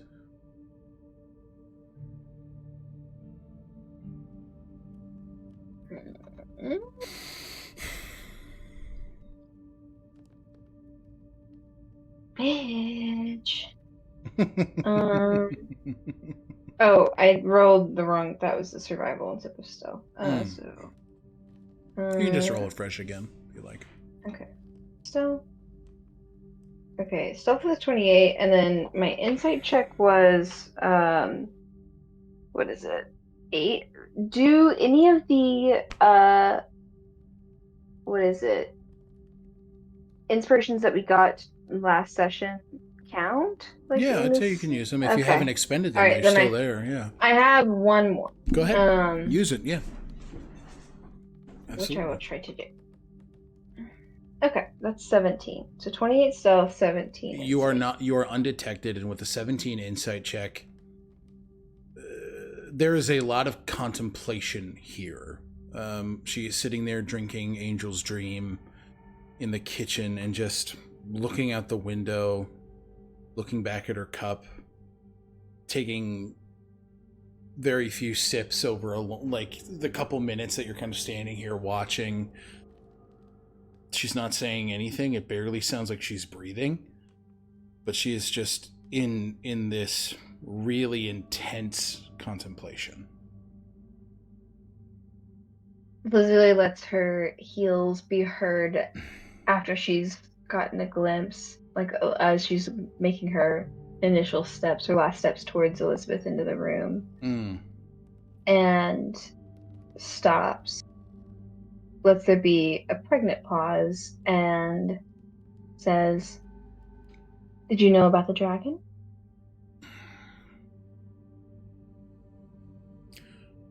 Rumors are powerful things, Lazuli. I had an idea of the dragon, yes.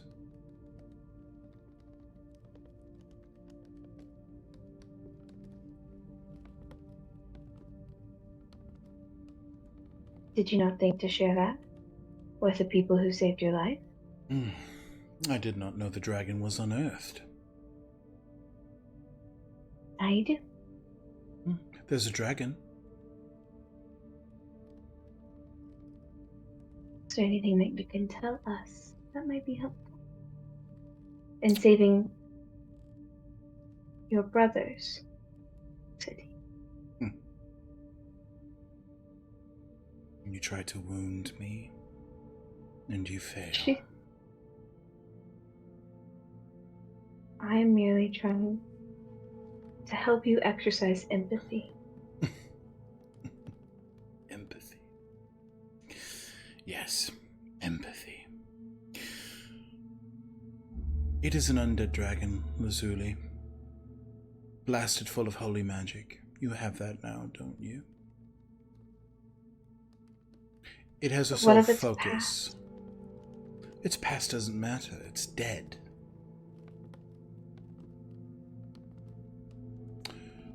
That doesn't seem to have stopped you from meddling in that. Ethos was the proud and strong protector of the Revardine family. Bred by Willem Revardine, as he was a young dragon rider. The two were bonded since youth. Some called them brothers.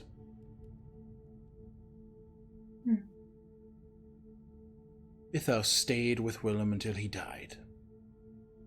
And he never took another rider again. Nothing could compare to his beloved brother. So, he sat in the orchard, watched over the house, until he died of old age. Some say it was a broken heart, but it was age. He was proud, honorable, gentle, and kind. Rumors say that he would even take children of the city on rides when they'd like. But that doesn't matter because he is dead. And he has one directive. Save Helena Mourn. Do what he did in life, but in service of Vaemir. Protect an honorable warrior. Insight check? Please.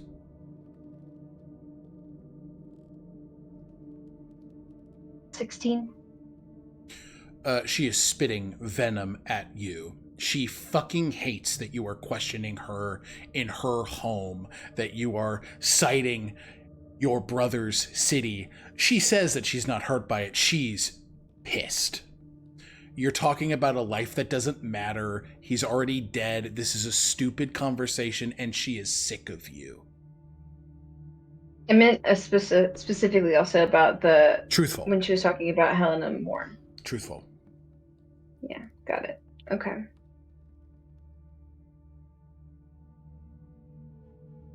Also, she's telling the truth. Yeah.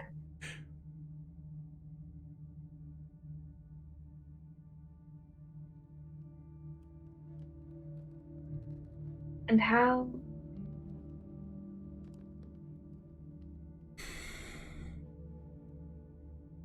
has the breaking of this path left you? She looks back at Elizabeth with big blue eyes, like trying to connect with her as someone who is. I have been hurt by the same person who has hurt and manipulated you. I'm just trying to understand how she has been changed. If she's like, what all has she lost? You know, like her heterochromia persists. The hag rod is present. She looks far more emaciated than she once did. She looks more akin to Lucian when you first met him. The sickness was not something that was non-existent within Elizabeth. It was guarded and fended off by Viola from birth.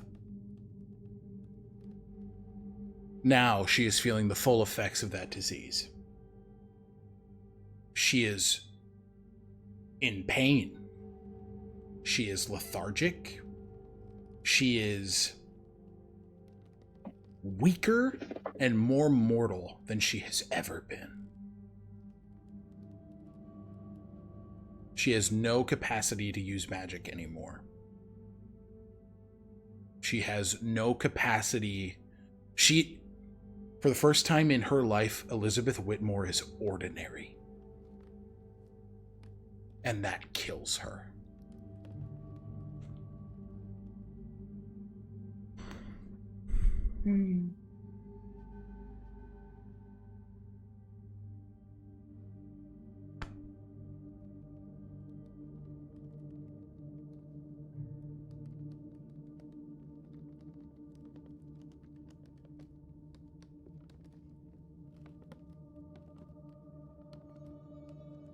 Sorry, I was just looking through my. No, you're okay. You're okay.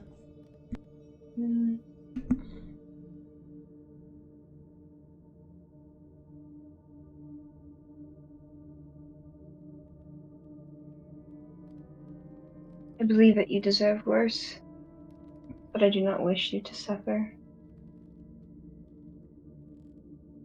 Oh, is this the empathy talking?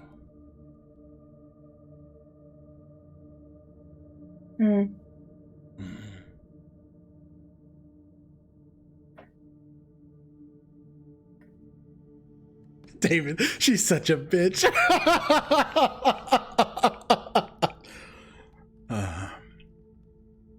You want information that can help you? Is that what you want?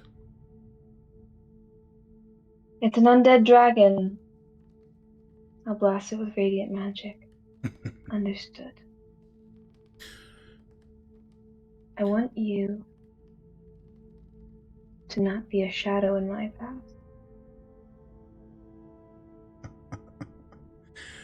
What makes you think that I care to dwell in your measly existence any longer? I'm sure we will see each other. My brother is fond of you, of all of you. We will not be strangers. Elizabeth, you and I both know that though you stand weakened now, you can cast a mighty shadow. I will never underestimate you. That is something I will guarantee. Wiser than You will I go give you credit somewhere, and I just want to smile when I see you, or not.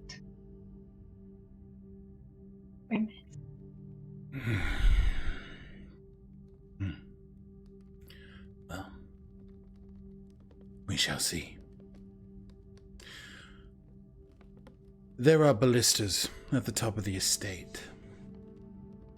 meant for draconic purpose. Wyverns, they're called the Wyvern Peaks for a reason. Now, you can post any half-wit who has munitions training up there, and they'll be able to use them. I see. Thank you. And then Lazuli will reach and just cast her with her highest level that she can cure wounds. And just the fingertips on the top of her hand that might be like reaching out like and holding the saucer. I don't know if there's like wounds to cure, but just anything it heals her. I mean, she died, right? She's still missing some hit points, and like the healing takes hold, and as it does, you see that there is a desire to bark back, to like pull away, but she is in so much pain. You rest a hand on her arm, and she cannot help but sigh in relief. The healing takes hold, and Elizabeth looks at you. Thank you. And Lazuli, you can take your second level in Cleric. Yeah. And Lazuli, not wanting to make her any more uncomfortable, we'll just do a soft nod and again purposefully looking with the new eyes, showing that she's wounded too, that there's something missing from her as well. Like she just regained another level in Cleric, but like she's still a step below all of where her friends are. There is something gone, and there's a lot to bridge, but there is compassion and a connection between them, whether they like it or not. Absolutely. Nicely done. Take an inspiration point for that. You see Richter outside, and he says, "Hey, you okay? I think we're all about to make our way out." Before we leave, I have some information. Information? Information's very good. There's ballistas. Somebody tell Monroe. He's going to be stoked. I was thinking that's the half-wit we would choose. Take another inspiration point. Lazuli stays hating Monroe's ass. Incredible. And he says Elizabeth's words, not mine. He does. He laughs. He says, I won't say anything. Okay. All right. Let's go. You guys all meet up, and I will say Lucian's out there, Kaylin's out there, Casimir's out there, Lapis is out there, pretty much anybody you guys can imagine. Shali quickly says, "Everyone, please gather around. I need you close." Not too close, but close. That's not right. She casts Mass Cure Wounds. Whistle, Echinacea, Lazuli, Kaylin, and we'll give this to Reeves as well. Actually, he's undead. It won't work. Cure Wounds doesn't work on him? No. Please don't Cure Wounds him. It doesn't do the negative damage. It doesn't do the Pathfinder thing. But he is a revenant. He is undead. I was rude. So that doesn't work. But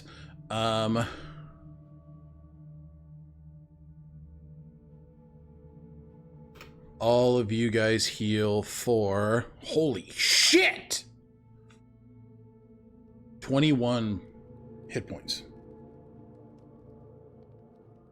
Minri, bless you. And Landeth too. Landeth too. Acolyte of Minri. Yes. I am a chosen of Landeth. fate touched. Yes. An honor. A privilege. Bows. Kalen's up to full. Lucian's up to full. Good. Richter says, Lazuli, would you like to tell everybody about the information? looking at Monroe. There are ballistas at the top of the estate, especially equipped for attacking dragons. Oh. Courtesy of Elizabeth Whitmore. Okay. Can I? He kind of looks. Can I? Could I? Could I? Of course. Of course. Oh, wait. Okay. Wait, everybody, wait. Waiting. We need all of the civilians into the tunnels. If we are going to use those ballistas on that dragon. Lucian looks. I can ferry them. Look at Lord Whitmore.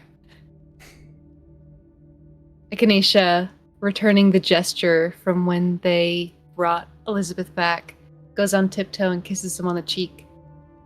Show them who you've become. As you wish, Echinacea.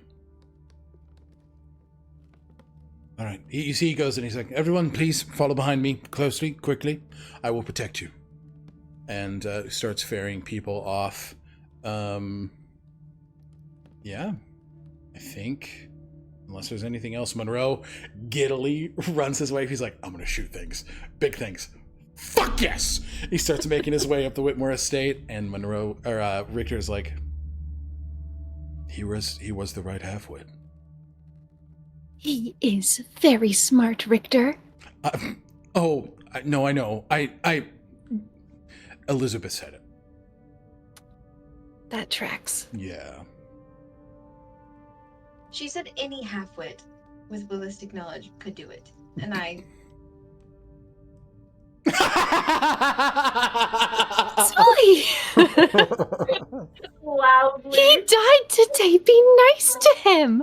Everyone dies. It's fine. Lapis does kind of... We'll cry about it later. We'll cry about it later. Lapis kind of gets a little anxious. He says, he's going to misfire it.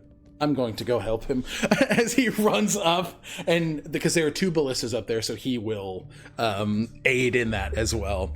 But it is Echinacea, Whistle, Lazuli, Zio, Kalen, Shali, Will, and Shauna, Reeves, Isandro, Casimir. You guys start making your way to the dragon. Anything else before you guys head out?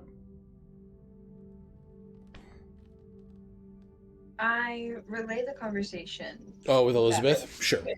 With Elizabeth to at least Echinacea, whoever is near. Like, it's not meant to be secret. Yeah. I think Whistle, Echinacea, Zio, and Lazuli are all walking together. Echinacea dispersing potions, which I'll put in chat. We don't need to know today. Well, yes. But dispersing potions. I'll pop in mine. Yeah. Okay, cool. Well, we're pretty much going to be within an hour fighting this thing, right? You guys are going to be there in like 10 minutes game time. Like, not even, so you're fine. Yeah. Okay, yeah. Then popping them. Okay, cool. It's an Igni and a Necro potion. Necro resistant. Oh, Jesus. Yeah. Okay. And great. then you've got a healing one for later. So, we can assume that there is more fuckery afoot that she is not telling us about. I technically could cast Zone of Truth, but I wanted to see more about her character on her own volition than the information she has now. Might not have been wise, but she is weak. But I know she is more determined and strong than many people. And I want to gain insight on where that will take her. and what that could mean for us. And where? You don't know where it will take her? Do you have a guess? Strength. That's all she wants.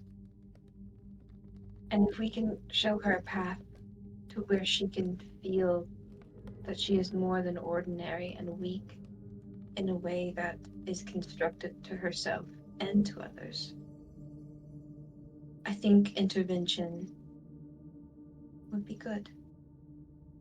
But it is not going to be easy. It is going to be harder than with our dear Lucian. As it was. With what we know about Lucian now, the fact that his ideal was Pelgond, I think it was an easy path for him to take. From what we know about Elizabeth, she walked in the path of a death hag and called that her ideal.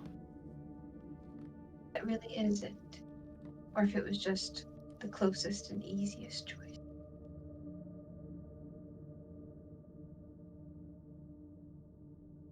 I hope so. It certainly was for me. I would not say Viola was ever my ideal, but she was there whenever I was weak, and preyed upon that. And once you're there, there's no leaving, there's only stepping closer and deeper.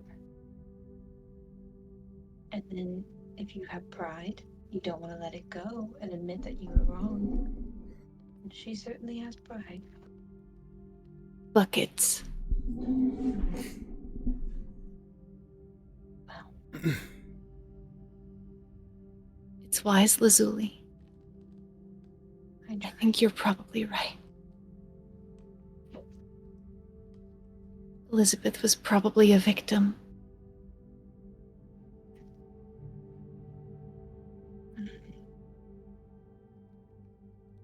But she created many more. Yes. And I don't think I have forgiven her for that. It is not my place to.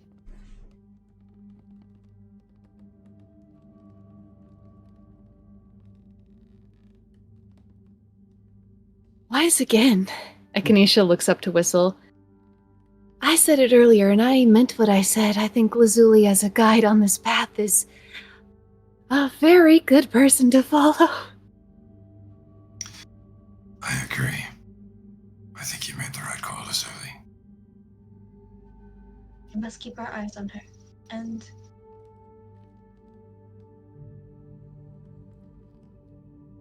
for those we think perhaps she might be inspired by.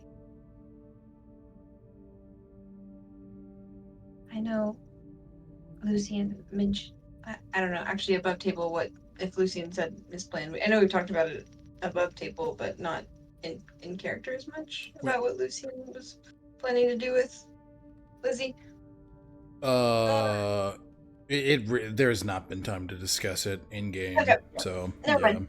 Yep, that's all that she's gonna say then. Okay. Just like, yep. Right. David, it looks like you were putting your finger up for something to do before we go. Just wanted to check in. No. Okay. I think I'm good. Okay. Button. I think after this conversation, Echinacea just slips behind to walk side by side with Kaelin. Well, it's not a storybook without a dragon.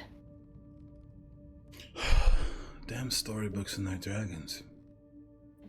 And the dungeons, too. He wraps his hand around yours and just... The promise stays firm. We get out of this together.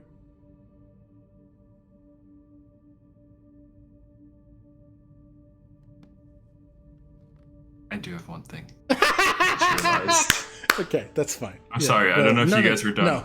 I don't know. There's one. There's one thing that Kaelin's gonna do, and then we can do your thing. That's more than fine. Sorry. No, buddy, don't apologize. He does, Kalen does stop and turn you for a second, and he just says, I've been holding on to this for a minute, but I want to give it to you now.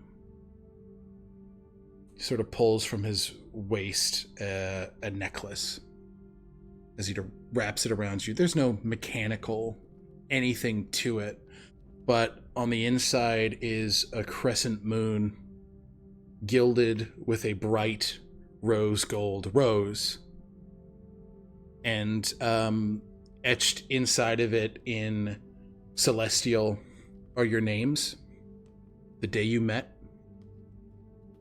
and the date that you said I love you to each other.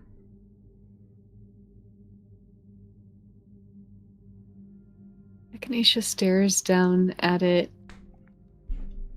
stunned and suddenly overwhelmed by feeling. It's been such a long day, and there have been so many people with so many needs to fulfill, and Kaelin and Echinacea have been sprinting to fulfill those needs and to heal those wounds as best as possible, but their eyes have continually, over and over, tracked back to each other for reassurance and for safety and out of love. And as they look down on this, the one just small tear falls down their face. I will remember this day. And I will remember that time too. And I will not let any god or fae queen take it away from me. And if they try, they look down at the date. And this will help me remember. And they kiss him. Kisses back, and he just whispers in their ear, God or creature alike, I am your shield. Your heart and memories are safe with me.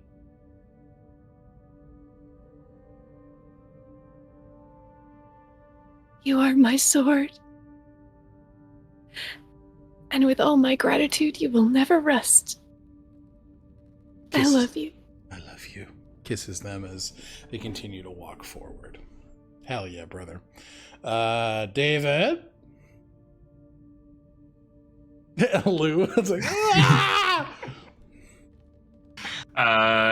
So actually, it's more of a cliffhanger than anything else. I love a Sorry. cliffhanger. No, do apologize. Do my job for me. No. Whistle, the only person Whistle wants to talk to on the way to this dragon is Zio.